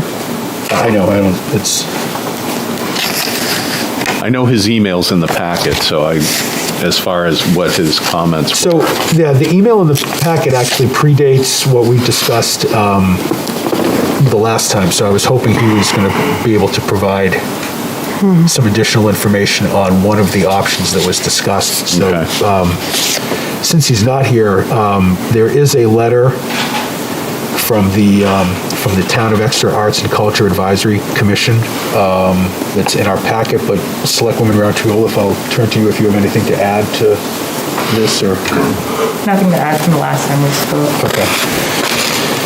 So this letter came in last week from the Exeter Arts and Culture Advisory Commission. Unanimously voted to support the permanent closure of Swasey Park to vehicular traffic. We, being the commission, has found that the decision to do so throughout the first year and a half of the pandemic has proven to have had an overwhelming positive impact on residents of all ages, downtown businesses, cultural organizations, and the overall quality of life for people in the region, as the park has become an anchor for arts and culture, community activity, and recreation in Exeter. As an appointed group representing a broad cross-section of our town population, we have found that the closure to vehicles is consistent with the verbiage, spirit, and mission of the original Swasey Parkway Trust document. Which thanks the Arts and Culture Advisory Commission. So, Mr. Dean, I know the Swasey Park trustees are going to try to meet between now and our next meeting. So why don't we put the Swasey Park discussion on the next agenda for January 3rd, and please invite the Swasey Park trustees to attend, and we can continue the conversation, but I did want to read this letter into the record. Any other comments, or? now, Mr. Chair, for the next meeting where we do have the trustees, I'd like to include some correspondence that we got from Ms. Robertson. That came in today, yeah. So, Mr. Dean, can we include that? We will include it, yes. Wonderful. Okay, moving on to our last agenda item, FY22 budget and warrant articles. Mr. Dean, you presented in our packet a draft of the town warrant for 2022. We could go through that very quickly, or if there are some you just want to highlight, or if the board has any in particular they want to discuss. We also have the chair of the Budget Recommendations Committee, Mr. Kelly, here this evening for any questions. Sure. So right now, this is a draft warrant, and I just want to say before we get into any heavy lifting conversation, sometimes warrant articles are more of an art than a science. So as the board reviews the warrant, if you see the way things are worded, it's essentially just to get something down on paper. Yeah. And again, parts of warrant articles are going to be written because that's the way they need to be written per the law. And other than that, we can get pretty creative with some of the wording if we need to, just to explain articles better or try to give people a better sense of what they're voting on. Okay. So right now we have one zoning amendment that has been submitted, and it's a petition article that's in the packet. I haven't had a chance to transcribe it into the warrant yet, and I understand the planning board is going to have a hearing on this soon, and it's to amend the zoning ordinance to revise the definition of bed and breakfast. And so that proposed amendment's in your packet, give you a chance to read it and see what it says. And then again, the planning board will take that up at a public hearing. Not sure of the exact date, but it's coming fairly soon, I think. At the planning board? At the planning board, yes. Yeah, it should be. It's a petition article, so they're required to hear it and make a recommendation. Yeah. So that will go on the warrant. It has the requisite amount of signatures and came in a timely manner. So the 3 bond articles, you'll see the Webster Ave Pump Station design and construction, the 10 Hampton Road purchase, and then the West Side Drive reconstruction design engineering. Those are the 3 articles that we would need 3/5 ballot vote for approval because they're all contemplated as bonds. Then we have the 3 operating budget articles, which are operating budget for general fund, water fund, and the sewer fund. I'm happy to report tonight that we will have 3 collective bargaining agreements to vote on. Are they for different staggered years? They are for different years. The police collective bargaining agreement is proposed for a 4-year agreement. Fire is 3 years, and then Public Works was also 3 years. You've been busy. Yes, we've been very busy, and it's been a good effort with the negotiations this cycle, and great. So I'm encouraged by that, and glad we were able to come to agreement with our groups. Happy to hear that. Also on the warrant article list is the Engine 5 replacement, the Fire SCBA lease purchase, and then the police body-worn cameras. Those are all lease purchase proposals. I think we have some good news on the Rains barn improvements. Yes, the next article, the Rains barn improvements. Congratulations to Kristen Murphy and the Conservation Commission, and they were successful in getting their $100,000 grant for the barn improvements. Wonderful. So we'll be able to add that to the warrant article, which is already in here. Great. And so I know they've worked really hard on that, and so grateful that they were able to get that grant. I'm sorry, I was scrolling when you got to the body-worn cameras. Is that cost reflect any of the money that the state has put aside for grants for that? So I'm glad you actually brought us back to that because I'm sort of moving around. My town manager report was going to report the fact that we just heard yesterday that we were able to secure a $44,000 grant through the Department of Justice to offset the cost of the body cameras. So that's great news, and Chief Poulin and Sergeant Brian Hanna in our police department had a lot to do with getting that grant, so good. Thank you to them, and thank you to the program for funding it. So just moving back to Rains Barn, we have that article. We have the sewer capacity rehabilitation article for $200,000, and that's for engineering services related to the sewer capacity rehabilitation out in our main sewer line, and we may wordsmith that a little bit to make it a little bit clearer as to what we're talking about. Pickpocket Dam article for $185,000. That's to continue work on the Pickpocket Dam project and answering the letter of deficiency from the state. Then we have an article for parks improvements. The Budget Recommendations Committee, we had conversation about this, $50,000 versus $100,000. The committee ultimately recommended $100,000, so that's the amount that we're putting in this article for board consideration. Then the highway truck replacement for $71,801. That's to replace truck number 9 in the fleet that was bought in 2007. Then we have the DPW hot box asphalt reclaimer for $59,481. That article. The intersection improvements plan funding article, that would continue that program that we've been working on for a few years now. We have the Public Works Facility Garage article for $50,000, so $25,000 would be general fund, $12,500 water funds, and $12,500 sewer funds to continue work on that project. Replacing car 3 in the fire department, and that's a replacement of a 2010 Ford Expedition with an F-250 pickup, incident command vehicle. The facilities condition assessment, we've talked a lot about that at Budget Recommendations Committee and with the Facilities Committee. Replacing the DPW Jeep Patriot 65 with a hybrid, $44,750 for that. The bike pedestrian improvement plan for $25,000. Again, that was discussed pretty robustly at the Budget Recommendations Committee during their process. Then we have 2 customary articles, the sick leave trust fund for $100,000, that comes from unassigned fund balance, snow and ice deficit from unassigned fund balance for $50,000, appropriation to the Swasey Parkway fund, which was established a couple of years ago, and that includes, that amount is $3,635. That's the estimate of the permit fees that are coming through the Swasey Parkway for the year. And then we have the 2 articles that we discussed at your last meeting, the Town Hall Non-Capital Reserve Fund and funding for that, and the Arts and Culture Commission naming them as the agents to expend on the older 2009 article that was put into place by the 2009 town meeting, and the Exeter Arts Committee were the spending agents of that fund. Then, so far, we have 1 citizen's petition, and it's from Andrew Elliott, and it's for improvements on Washington Street. When is the deadline for? Deadline for petitions is the 2nd Tuesday in January, so I believe that falls on the 11th this year. January this coming year. So that's the warrant. Any questions or comments for Mr. Dean?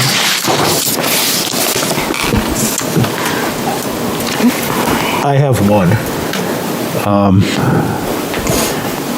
If Chair Kelly could come to the podium, if you've come all this way. I'll try to wade through the crowd here. So, I attended the subcommittee meeting of the Budget Recommendations Committee for Parks or actually it was the CIP night, I'm sorry. Correct. And I think really that was only the one major discrepancy that I can remember in terms of what was recommended and what the BRC ultimately recommended to the Select Board, and that was on the Parks and Rec Capital Improvement Fund, where the town manager and the department had recommended $50,000 and the BRC revised that to 100. Can you refresh I remember, I think it was Vice Chair Suter that was pretty vigorously advocate for adding the extra 50,000, but correct. Isn't there, Mr. Dean, is there still money in the improvement fund from last year? There is. As of that Budget Recommendations Committee, we were talking, well, and nothing's changed since then. It was the balance was 116,000 in the fund. 116? 116. Okay. Right. I think the general, well, I know, not to put words in Chris's mouth, but I know she did discuss this at length, and I think very quickly got everyone on the committee on board with everything that the Parks and Rec department has gone through over the last few years.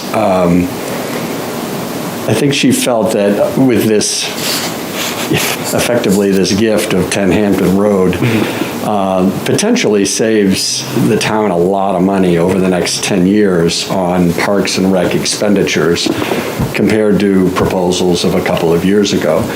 And I think Chris thought that if we're going to ask them to, do more with less, which effectively I think the town has spoken multiple times, that being the case, that at least we can give them programmatic money to do things internally and really get some of the, the programs that they have come up with. The reality is there are more people taking advantage of the Parks and Rec programs over the last, certainly 5 years. And I think the intent is that a lot of our sort of flat funding of different things, maintenance projects maybe being another one, and a couple of others, they've sort of been the same for years, and it might be time to update those. And I think that was what Chris's intent was. And I think in this case, again, if 10 Hampton Road does go through, which it should, it's a great idea, but this gives the department the wherewithal to really backfill using the advantage of that gift and moving forward without spending, $10 or $12 million doing it for far less. So Sure. I think that was the intent. Okay, that makes sense. Other question, I know during the course of your many meetings, Mr. Dean, you had suggested that maybe some of the warrant articles be paid with either ARPA funds or general fund balance funds. And I think, Yes. Chair Kelly, the committee bought into or agreed with that recommendation. So Yeah, I think, Russ had suggested that this would be possible, and the committee had some ideas, and basically to support, his overall general position, to provide some specificity to it, so that, basically to support what Russ had come up with. So yes, we had some specific numbers in mind for ARPA allocations as well as fund balance allocations. And I think that's a great idea, Mr. Dean. How will that be reflected in the articles, or how would it? So any project that is to be funded through ARPA would come to the select board. Okay. It doesn't need any further approval by town meeting. Okay. The board accepted the 800,000, and we have that as working, sort of working capital, if you will, to be able to do ARPA projects. Okay. It's probably worth mentioning to you, and again, I'm shuffling my report around, that the town, we have been talking about COVID-19 filtration systems for both the town offices and the town hall. And we may be talking about that in context of spending ARPA funds on that or proposing that. There are two projects that went through the BRC pipeline. One was nitrogen, they're both nitrogen projects that you don't see here on the town warrant, because if we go that route and pay for them through ARPA, then we would come to the board separately as a separate vote on that. Okay. So, and I know Mr. Vlastich and I have had initial conversations about one of the projects that was partially grant funding, and we got the grant, so we have that in hand, and so we'll be coming to you probably early next year with looking for the balance to come from ARPA money. If I may ask a question, so how would that, because one of the projects that we recommended, or we voted to recommend, be paid for with ARPA funds was the Pickpocket Dam. That's a good question. So we're evaluating that project right now. Okay. And I just want to be on firm ground before we make a final recommendation that we can pay for that through ARPA. Okay. But we would like to do that. Excellent. Fair enough. Thank you. Any other questions? Thank you, Bob. Thank you, Mr. Dean. You're welcome. Jumping into regular business, we have several veterans credits and an abatement, so Madam Clerk, I will turn it over to you. Yeah, let me get through the many. Thank you. Mr. Chair, I move to approve a veteran's credit for Lot 47, map 47, Lot 8, Unit 108, in the amount of $500 for the 2022 tax year. Okay, do I have a second? Motion and a second. Any further discussion? Seeing none, all those in favor? Aye. Aye. Opposed? Motion passes 4-0. Mr. Chair, I move to approve a veteran's credit for map 47, Lot 8, Unit 108, in the amount of $2,000 in the 2022 tax year for disability. Second. Any further discussion? Seeing none, all those in favor? Aye. Aye. Opposed? Motion passes 4-0. Mr. Chair, I move to approve a veteran's credit in the amount of $500 for map 71, Lot 44, for the tax year 2022. Second. Any further discussion? Seeing none, all those in favor? Aye. Aye. Opposed? Motion passes. And finally, Mr. Chair, I move to approve an abatement for map 71, lot 44, in the amount of $1,128.47 for the tax year 2021. Second. Any further discussion? Seeing none, all those in favor? Aye. Aye, opposed? Motion passes 4-0. Thank you, Madam Clerk. Permits and approvals. Mr. Dean, we have a request for relief on an interest bill. This appears to be a citizen that bought a condominium in May and believed that the taxes were part of the closing process. Indicates that they never received a tax bill. Called the town hall and was told correctly that they are collected twice a year. And last week they received, last week with the letter being written last month, that they received the bill with the interest. They never received a bill they claimed prior to that. It documents some phone calls back and forth. They intend to pay their taxes, would appreciate consideration being given to the interest, which is in the amount of $144.62. Is that accurate? That's accurate. Any questions or comments from the board? Do we have a record of who the bill was sent to?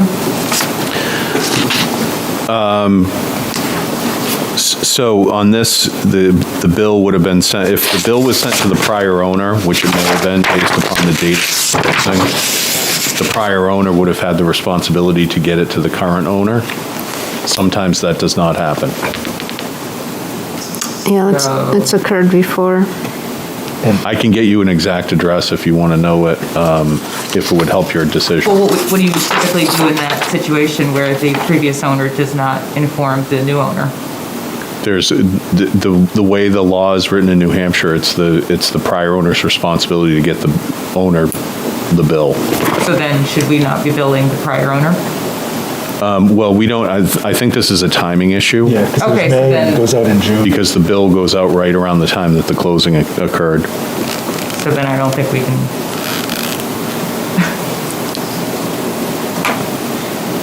Well, I mean, based on actions that we've taken before, I would feel comfortable waiving the interest, especially if she's paid the bill. Yeah. Yeah. I think timing is self-explanatory. Yeah. I would just also like us to maybe have something so that we're avoiding this, because it seems to be an occurrence periodically. Like, how do we avoid this? Well, I think it's the responsibility of the buyer to know what's outstanding and be sure that's included in. And how are they supposed to find out if they're relying on the information So we that's bill- provided You come into the tax we bill- assessor's office and look it up. So our process is we create a tax warrant twice a year with our current owner of record listed as the owner of the property. And that warrant is what we bill for that cycle. No, I understand that. So we would have sent the bill, I would have to get information for you just to, maybe I need to get the board a better answer on this, but my sense is that we sent the bill to the owner of record that was on the tax warrant, and this owner ended up being an owner of record after that bill was Right. mailed. So there's no, like, May 21st is probably, it could be the exact date or within days of us mailing the first half tax bill from this year. No, so the reason I'm saying this is it's easy for us to say it's the responsibility of the new homeowner, but if we keep waiving the interest every time this happens, then maybe we should do something so that we're not having to then waive the interest. Yeah. And perhaps send a second notice if the closing is approximately at the same time that the new tax bill is released. You know, I'm basically saying, like, how do we do our due process so that Yeah. we're not then Well, this 6 is- months later having to waive? Yeah, and quite honestly, this is something that's supposed to be picked up in the closing process. Yeah. Between the seller and buyer. Yeah. It's really not our particular issue. They're supposed to be on top of it when they do the closing. Right, but it Because becomes our- they would have to pay a prorated portion of the taxes due, and that is something that actually takes place normally in the course of a transaction at the closing. So I'm a little surprised when we see these things, because I would think that's what would happen. But maybe this was a mistake at the closing. I can't say. We don't know that. We just know that the claim is that they never received a bill, so. I know, and again, it's almost impossible to make sure that people read their mail, you know, like Right. there's that component too. And I think that it happens infrequently enough that I don't mind, you know, if there is and I want to believe everybody at face value of like, okay, this just, you know, passing ships, missed it, the taxes are in, we are made whole, we do not base anything on interest of tax payments. Like, I feel okay waiving this $144. I do too, but I think to what you're saying, and if I'm understanding you correctly, how infrequent or how frequent does this happen? And if it's infrequent enough, to Selectwoman Roundtree-Olaf's point, is it worth, or what would it take to issue just a second invoice? I mean, I wouldn't spend a whole lot of time after that, but did I understand that correctly? Yeah. It's rare. I mean, you're seeing one of, this is, you know, we mail out 6,000 tax bills. So what would it take in an instance like this, let's say, I mean, how, is it easily tracked, first of all, I mean, downstairs, and can they issue that second? I don't know, that's why I'm asking. No, I think the owner of record, it's up to the owner of record to come in and change the record to reflect that they bought No, but I mean, when the payment's not received. Well, but I also think, I think that to your point, like, house closings that happen around tax bill time. So like maybe it's a realtor in education piece of like, hey, realtors who have businesses in our town, like make sure that you're doing this piece with your buyers and sellers. Because that, you know, because we're still waiting on our money. Right. I mean, I know that everyone's like, it's not a big deal, but that's our money. You know, if that's our money, that's our money. Mm-hmm. Let's get it on time and let's stop having to waive fees that somebody shouldn't have received in the first place if we can figure out where's the missing link of information and who should know that, then we save ourselves also 10 minutes of talk time in a meeting when this does come in. Yeah, I mean, I don't know. I hate like unnecessary work. If you want us to do a deeper dive on it, we can, and we'll get I know the closing statement came with this particular item. Well, I'm not going to, if a motion's made tonight, I would. I'm willing to pass. You know, we can make the motion. I'm putting out the conversation because this is also linked in with other conversations that we've had about tracking and when was something sent out and did everyone receive it and how do we know? And now we're stuck in a position where, you know, so I like things in an order in which we can say, yes, we did our part. Yes, it was tracked. Yes, we gave enough notice to the people involved. So no, we're not going to waive your insurance. Right. And now you're going to pay us the money and then we're going to move on. Like that's kind of what I'd like to see in the long term. It's not an immediate thing, but it'd be nice. So anyway, a motion. I know, it'd be nice if this person got that money from who they bought it from. Exactly. So that's the kind of thing. Well, I mean, that's the realtor education piece. Well, and the closing business. All right, I will move to approve a waiver of $141.62 of the interest on Map 68, Lot 6, Unit 528. Lot 6, what is it? Unit. Where is it? 528. 528? Oh, I see it, yes. A second. Motion and a second. Any further discussion? Seeing none, all those in favor? Aye. Aye. Opposed? Motion passes 4-0. Selectwoman Cowan, you had something that I do, yes. Discuss tonight? So I have been made aware of a situation happening here in the welfare office in Exeter. I will speak in as broad strokes as possible because the person is participating in the address protection program. And we have a situation where the authorization form to furnish information, which I believe is from our town, includes information that authorizes the welfare director here in Exeter to contact a number of different people. And based on my understanding of the scenario via service links, I have not talked to the person. I don't know.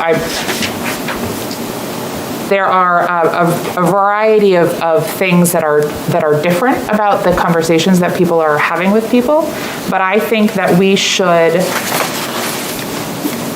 authorize removing, if necessary, in an address protection program situation, the language in our authorization form that furnishes information to a relative, which is listed in our form, in case the applicant doesn't want to, like, in case the relative presents harm to this person. So I think that we should be able to make that change. I think that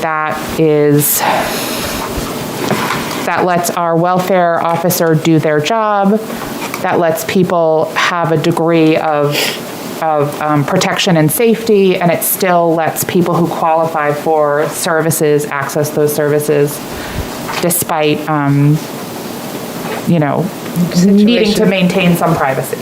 Is it possible to read that without any information?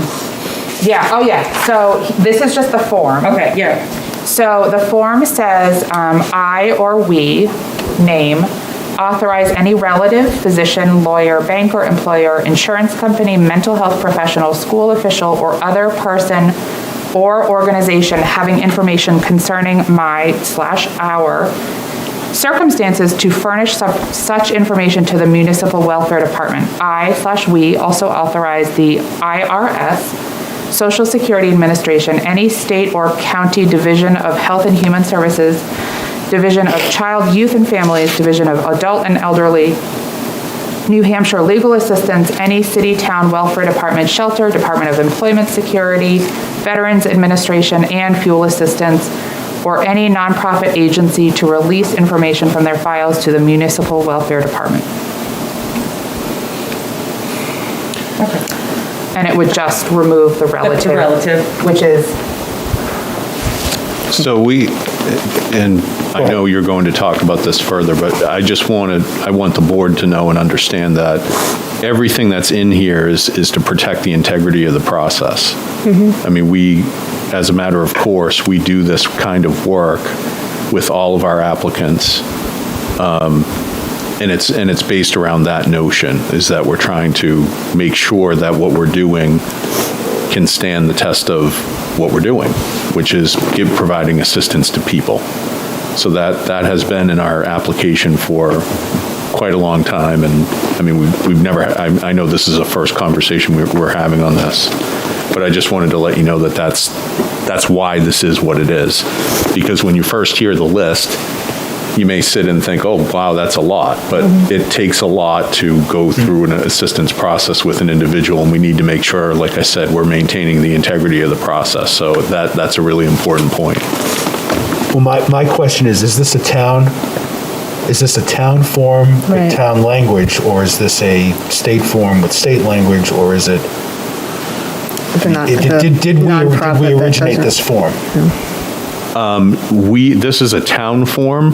Okay. That is part of our welfare guidelines. So we, the select board or the town, have the ability to revise, amend, update this form. It's not a state form that we're bound to that language. Yes, that's true. Correct. Okay. You could update it.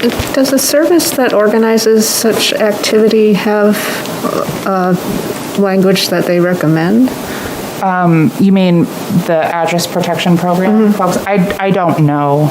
I know that there was some hesitation, and again, I'm not speaking to this person. I don't know the exact circumstances.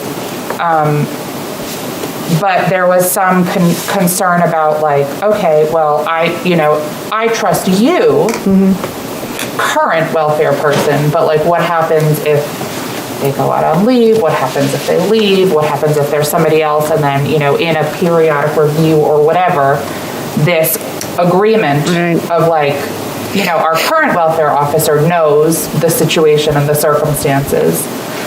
But if something is crossed out, then there would be a flag for the next person to be like, oh, why is this crossed out? Maybe I should do some research. And it would trigger a little bit more digging about why. I don't know if there's any I mean, I think that that's certainly worthwhile, sending over a question to see if there's language that includes protection for people who are participating in address protection. Yeah, because I thought that the program was pretty concentrated in how much information can be shared. I think it is. And maybe it is that whole list, but it seems like a lot of lists. It is a lot of people. And so, I mean, I think that what we should do is amend this now for the time being and go and ask if there is a better, if there are better requirements or welfare parameters or something, because I am sure. And the other thing is, like, I don't think bad things are happening. I think that we have professional people who are making sure to protect the confidentiality of our citizens. But also, what if there's a slip up? Is there better language that we could use? I don't want to be in an argument with somebody about, somebody's life or death safety, if they're worried about signing something like this, which could potentially give the authorization to go and talk to somebody, so I think we should, what my request would be is to change the form tonight and then ask the welfare department to go and ask folks if there is better language that we could use. Yep.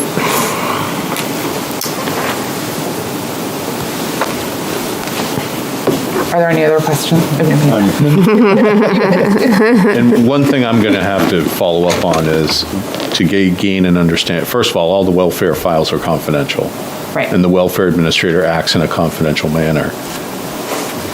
The conversation I envision us having is, by striking that out, how do you control outside sources of funding as just one potential issue that comes up with striking that out? I understand your suggestion, but and I'm not saying those are things that I'm not saying strike it out for everybody. I'm saying strike it out in a scenario in which it's an option. Right. The person is has demonstrated, has the address protection program, whatever that looks like. I don't even know how you get it, but I would imagine you can't just go in and say, I don't want my address out there.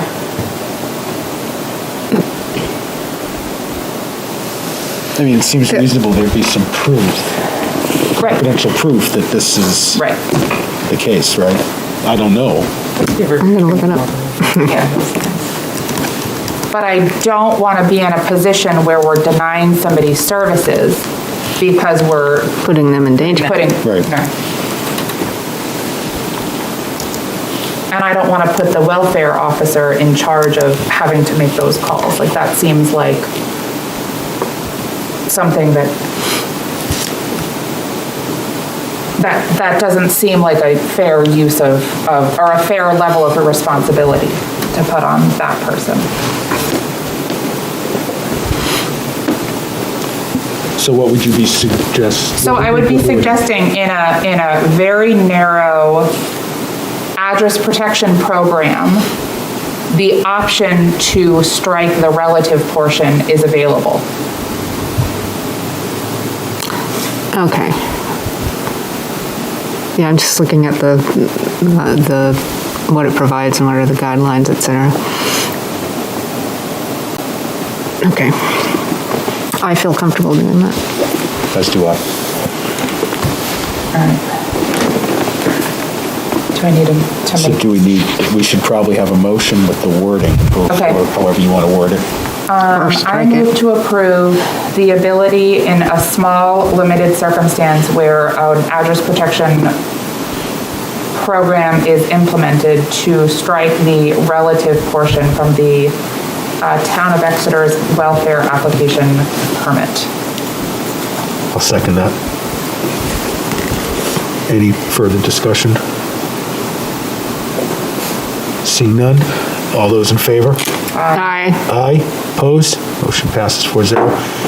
Mr. Dean, in the interim, can we also look into maybe getting some suggestion as to how we could revise the document? Yes, we'll look into that, sure. That's part of what we want to do. Yeah, I would go to the Office of Victim Witness Assistance. I just looked it up. For New Hampshire, that's what it is. And I will second your suggestion. Thank you, Selectwoman Cowan. Thank you. Mr. Dean, I know you've already delved into much of your town manager's report. Yeah, I really have. I guess the one other thing I could add tonight is that we're continuing to work on the Omni ballot system, which is the electronic system that would help our disabled voters vote, blind, disabled, and also other people that may want to use it. So we're continuing to work on that. My hope is that I actually have a draft agreement from them, and that it looks like at this point that purchase is moving forward, so I think that's good news. Will that be ready for 2022? That's what we're hoping. We're in that conversation right now with the company. I think the company is Democracy Live, and they are experiencing some delays on supplies. Everybody is, right. So we're trying to, work our way through that process, and hopefully we would have it for the March election. That's our goal. So if we're able to achieve that goal, ideally, we could do maybe a presentation during one of our select board meetings, if time allows, or get something on Exeter TV, or? Yeah, I think that would be great. We've had 3 different meetings so far, and it's a fairly large group, but yeah, we would look to try to demonstrate it at a meeting. I think that would make sense. Terrific. Thank you. All right, and I did talk about the town hall already, so you're aware of that and the ongoing work there. Just a reminder that the Christmas schedule, we're closed on Friday and in celebration of the holiday, and then Monday will be closed, our Employee Appreciation Day. So we've received a lot of positive feedback on that, and everybody's very grateful for the board's support of that. We are also closed New Year's Eve, the 31st, so we're observing the New Year's Day holiday, which is on a Saturday this year on Friday. And then, I know it's not Christmas yet, but people do ask, and our Christmas tree pickup will be the first week of January. Okay. So we'll try to keep getting that message out over the holidays. People don't always see it, but it's on our website. We're going to post it prominently, and just know that we'll come by the first week in January and pick up your Christmas tree. So that would be January 3rd? January 3rd to January 7th. Not even outside of the 12 days of Christmas. It is. It's usually after the 12 days of Christmas. On your regular trash day. Somebody's changed religions. and trash collection is going to go uninterrupted for the most part, I think? Yeah. I saw that. Wow. DPW put that out. That's great. Yes. That's great. And that's it. Once again, and the select board received a lot of positive reactions. So, huge thank you, Melissa and Russ, for coming up with that idea. I think that was important, particularly after the last 2 years. Yes. Employees have gone above and beyond, starting with police, fire, and DPW, the first responders. All the other town staff have really stepped up the last 2 years to serve this community, and I know we're very appreciative. Yep. And I know the main germination of that idea did come through our assistant town manager and HR director, so I want to give her a lot of the credit. It was a great idea. Good. Thank you very much, both of you. I'd also like to thank the town manager on our behalf, I guess, to sending out $10 Exeter cash to all of our volunteers who do go above and beyond and have struggled through this whole process, are happy to be back in person, but being careful while we do it.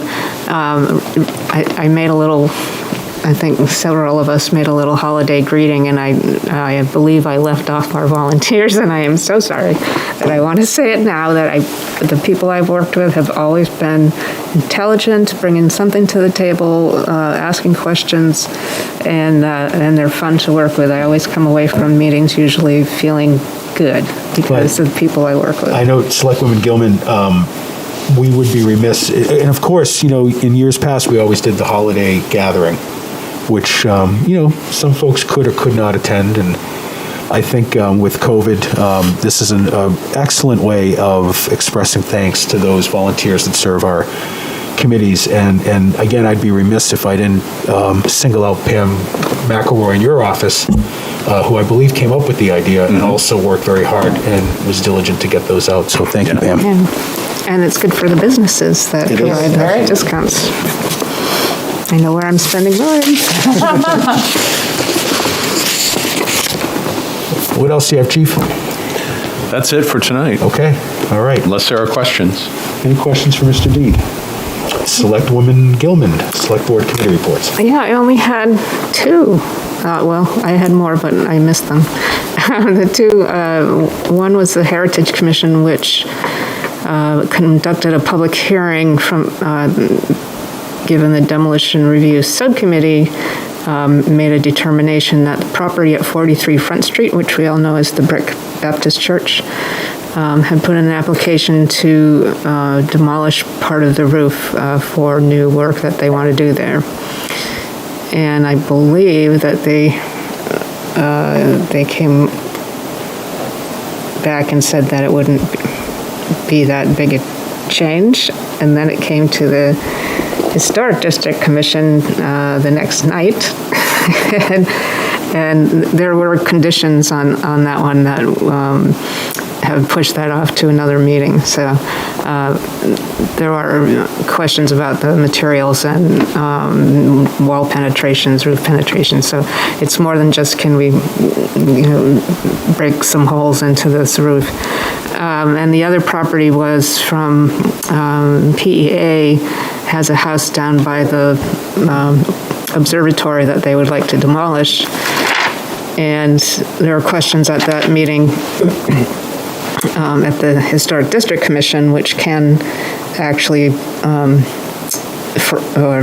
not forbid, that's not the word, but have the authority to deny a demolition before they approve what's going to take its place.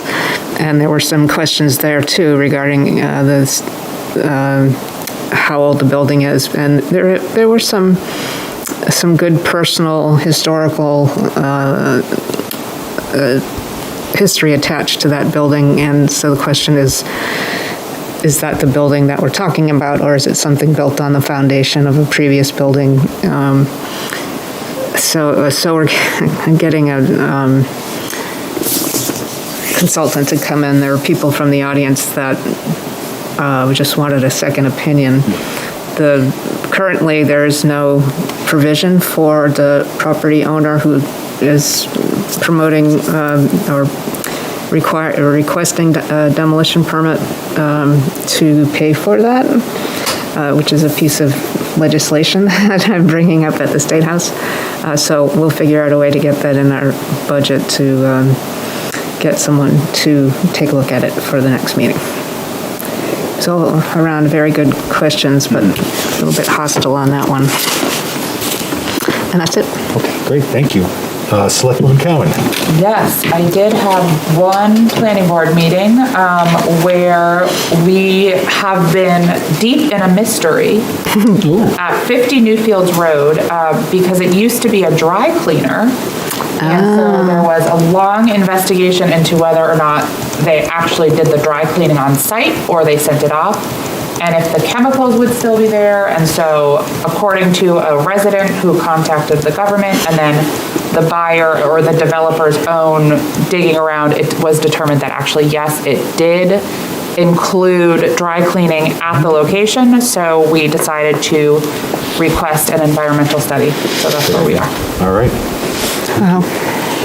Selectwoman Rantriula. Okay, so the Housing Advisory Committee met to discuss the January 21st meeting that they're hosting at the library, the Regional Housing Needs Assessment. That is by invitation only and will be in person unless something changes. And the other meeting that I was not in attendance for is the, you received the letter from the Arts and Culture committee. So yes, the drafted letter that they sent in regards to the Swasey Parkway. Fantastic, thank you. That's it. I did not have any committee meetings. The River Advisory Committee will meet again in January.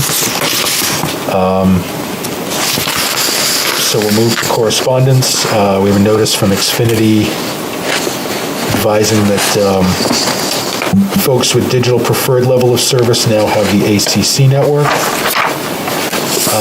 Mr. Dean from Scott Marsh at Municipal Resources, we have the DRA sales ratio survey that found that was very similar to what was expected and had been estimated in October 26th of 2021. Did you have anything to add to that?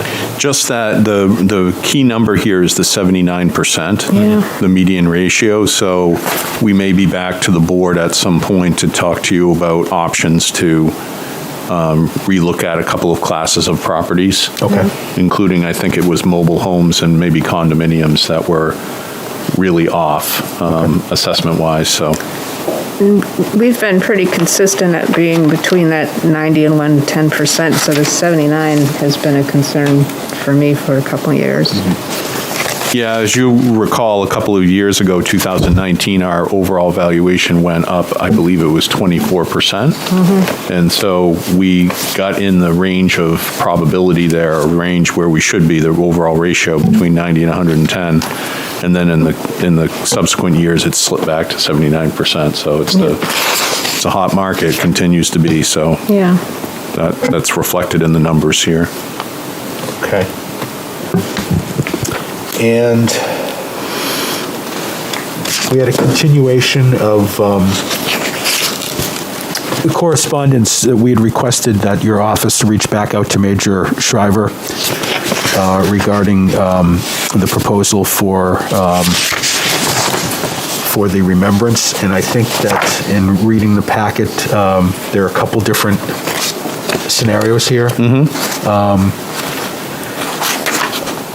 Yeah, Are you ready for, do you need a motion, or are we at that point yet, or is he still communicating with your office?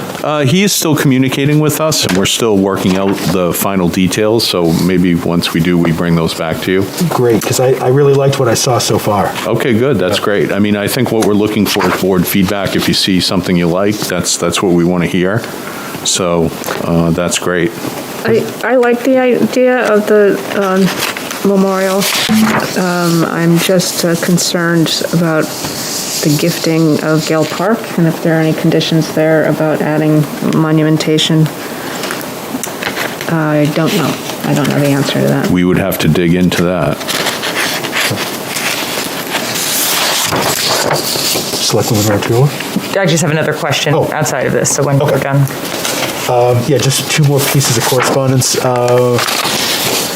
We received the final assessment schedule from the Exeter Regional Cooperative School District and the Exeter School District for FY21-22. And lastly, Mr. Dean, I'll have you speak to, if you would, the correspondence regarding the national opioid settlement. Right, so this was a request we got via email from a law firm out of Manchester, and they were asking us through the town to sign on to a settlement, if we would sign on to a settlement offer that is of three distributors of opioids have offered $21 billion to settle all opioid-related claims. And the note here is the settlement proposal is extremely complex. The amount to be received by each state depends upon the percentage of communities that agree to the settlement. To maximize the recovery to New Hampshire and therefore each of our communities, it is therefore essential that as many New Hampshire communities as possible accept the settlement proposal. So they're asking us to accept the settlement proposal by signing this form that's included in the packet. I don't think we have anything. I can't see why we would not do this. Makes sense to me. Just wanted the board to be aware of it, and we would go forward if there's no opposition to signing on. Are there any objections from the board? Mr. Dean signed? No objections, Mr. Dean? Great. Okay. We'll take care of it. Selectwoman Ratriola? Just a quick question I meant to ask earlier about the vehicles that we are replacing, the town vehicles. What happens to are they sold? What happens to the old ones? We've sold some, we roll them down. Yeah, we roll them down to less used, like cruisers usually came to town, the town office building, where you could use it if you had a town-related trip to do. I think we're improving on that, so we don't have, we've upgraded, so we're not downgrading so much. Right. So sale would be the next choice. It depends on the type of vehicle, but we would trade it in or Right, or okay. Good. I offer it just to wanted to another make sure department. I just didn't go to like some ghost land. Right. We've talked before about surplusing some of our vehicles, but the nature of our vehicles are very few of them lend themselves to that, just by virtue of what they do day to day. And quite often, the fire engines are traded in to bring the price down on the new one. Yeah, I was going to say for $500,000 stuff. Be nice. Well, I don't think we get that much. Yeah, I've never seen that much. But like some of the regular cars and such, you see them, they go from department to department to department. Although we are trying to avoid that, right, Mr. Dean? Yeah, we do. cut down on that a lot. Usually, by the time a vehicle gets through its life cycle with the police department, as an example, it's really, past its prime to a point where it's just, we usually just capture what we can, trading it in. And then we've also tried, over the years, we've tried to get rid of all of our Crown Vics, and that's sort of an ongoing conversation that we have. I think we're down to just a couple left, but... Yeah, I remember one year putting things out for bid, like as surplus equipment. Yeah, and that's an option. We could look at surplusing some of our vehicles. Like I say, if they don't offer us anything in trade, or we think the trade is too low, we could go and auction them or offer them for a sealed bid, minimum bid. So there are some different options. It's good to know. Let's just say that in 5th grade, I rode around in a auctioned off New York police cruiser that my dad bought. So I was just curious to know. Are you looking to repeat this experience? Absolutely not. Well, when I was a Absolutely kid, not. when I was a kid, the town bought used yellow cabs, like the old, 1960s cabs, and painted them yellow and put Stays with you for life. It does. That and using hearses for ambulances. I've been embarrassed. Okay, so reviewing the board calendar, we had a couple of conflicts. We're trying to, again, where it's the four of us, make sure that we have all of us together. So looking at January, we're at January 3rd, January 18th, which is the budget hearing, and also January 31st. Are we all good for that? What time does the meeting on the 18th start? 7 o'clock, right, Mr. Dean? Okay, Same as- that's fine. Wait, right, because Yep. the 17th is off. What's the first, just plus the, Tuesday. All right, so the 3rd, the 18th, the 31st And the 31st. of January. And deliberative session is February 5th, Mr. Dean? Correct. February. Saturday. Yes, 9 o'clock. So we have a couple different options for February. February 29th is out because we have two members that are not available, if I remember correctly. Selectman Gilman, you were not available. I'm just chancy. And 'Cause I'll be in Selectman Ratriol, if you were not available, I believe. Is that February correct? what? The 29th, Oh, February. February. There's no 29th. There's the 28th. The 28th. I'm Okay, sorry. I was like, am I crazy? The 28th. You said it with such conviction that I was starting to doubt myself. It's not a leap year. The 28th is fine. It is? Yes, it's right now. Yeah, it Okay, depends on when the train gets in. Yeah. Okay. What, I thought there was a day, there was one in February. you There were- is, I'm trying to see, I mean, like, There's a school vacation week. it's the start of school vacation, but we also have nationals, and I need to make sure that, Do we have select board on the 14th? February 14th? Well, it's going to depend on the 28th. Are you out the 14th? No. Okay. Okay, yeah, that's fine for me. The 28th? Okay, that does make it a little easier, even if you came later, if for some reason. Yeah. So then that sets us up, Mr. Dean, for Are we doing the 28th? the 14th and the 28th. I returned the morning of the 28th. Okay. From Philly Okay. with my students, so I'm just saying that. Be ready. Yeah. So, and I appreciate that. Presumably you're flying? No, we're driving. You're driving? Okay. I'm just thinking if there's weather and, I know. And we can't do the 21st. no. So I'll just keep all fingers Yeah. So crossed, yeah. how about this, Mr. Dean? Because we're trying to avoid March 4th. Right. Let's go with the 14th, February 14th, Valentine. February 28th or 29th on my calendar. And for some reason, I mean, if we had to cancel the 28th because of weather, if either of you can't get there, I mean, we could always have the 4th as a backup, last case scenario, worst Well, case what if scenario. we Can we did move the it to a 7th? Tuesday? What if we did the 7th of February? So that would be 2 weeks in a row. Well, we could, instead of the 14th? Yeah. I'm fine with that. That's fine. My only problem is that if we had to cancel the 28th, that's Yeah, going to no, be I a full understand. month. Yeah. Yeah. Can we just move one of them to Tuesday We could do that. instead of too. Monday? I'm fine with that. Tuesdays are fine. What do you think of that, Mr. Dean? I'd be okay with a Tuesday. Shouldn't make a material So what difference. your preference is the 7th? My preference is this. I mean, I don't care about Valentine's Day, but I think the Tuesday is actually just a room availability issue. Yeah, it's We not- might bump one of our regular committees. The Conservation Commission meets on Tuesdays. That's. Zoning Board meets on Tuesdays. well, let's look.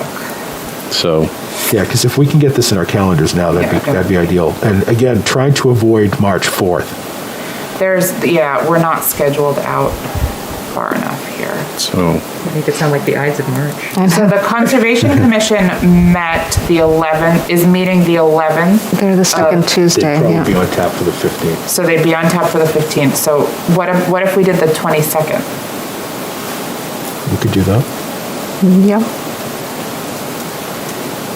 So, Mr. Dean, February 7th and February 22nd? February 22nd being a Tuesday? Correct. Yeah. And then we get rid of the 28th. Correct. Okay. All right, we'll look into room availability for the 22nd. Okay, so if that is possible, we're looking at then January 3rd, January 18th, January 31st, February 7th. February 7th, February 22nd, and then we wouldn't meet again until after the election, which would be the 11th. Wait. March. No. It would be the March 7th March is 7th. March 7th. the day before the election. March 8th is the town March election. 14th. Yeah, That's okay. So it would be the meeting in March would be March 14th. okay. And the election day is The 8th. the 8th. Don't forget to March 4th. Okay, All right, send me those. so January 3rd, 18th, 31st, February 7th, February 22nd, and we'll go from there. And then we need to find, because you all are not going to be there. Well, I guess we don't know. I guess we don't know. each need, we don't know. whoever's running, if they're here, Right. needs to find a replacement. And then again, remember, February 5th is deliberative session. Yes. What time do we anticipate that? Deliberative session? Uh-huh. That starts at what, 8 o'clock, Mr. Dean, or 9? It starts at 9. We're usually there around 8:15, 8:30, and we usually block off enough time expecting it will go to 2 o'clock. The 90 minutes of last year was that one. No, I know. That's normal, yeah. I work Saturdays, Okay. and I have an away match in Boston. So, Well, frankly, the selectmen, We're not voting, I mean, we don't. Okay, so I'll probably have to leave by noon. Yeah, it's desirable that we're there, but it's Yeah, not. so I'll you be may there want, until you may want to introduce a warrant article or. drive you know. away. Okay. Any other business? I think not. So I'll just close before we adjourn our last meeting of 2021. I want to thank all of you, Mr. Dean, Melissa, for many things, all the department heads, town staff, our first responders, public works, all of our volunteers. I really would love to give a special thank you to Selectman Brown and just to this community, because it's our community and the people in our community that make it so strong. So for those celebrating, happy holidays, and let's wish for a very healthy and safe 2022. Amen to that. Thank you. And I'll entertain a motion to adjourn with that. So moved. Second. All those in favor? Aye. We stand adjourned. Good night. Thank you, everyone.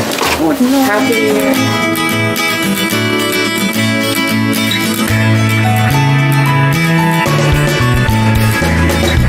Thank you for tuning in to Exeter TV. Exeter TV is the town's public and government access channels, available on Comcast channels 98 and 22. Channel 98 is your channel. If you have an idea for a program, want to host your own talk show, or submit a film, we're here to get your content on television. On Channel 22, we bring you live and replay coverage of government meetings and other town updates. A third channel, Blue Hawk Media, is operated by SAU 16 and can be found on Channel 13, with all your school sports, events, and meetings. You can watch Exeter TV online at exeternh.tv, Apple TV, and on Roku. Find us on social media for extra content. Subscribe to our YouTube channel and hit the bell to get notified about live streams and new content. Tune in to our platforms every other Friday to watch the Exeter Biweekly Report, with recaps of recent events, updates from town departments, and messages from nonprofits in your area. If you head to our website, exeternh.tv, we invite you to sign up to our newsletter to receive monthly updates about new content, upcoming meetings, and more. We'd like to thank you for taking the time to watch Exeter TV and hope that you tune in to our other content as well.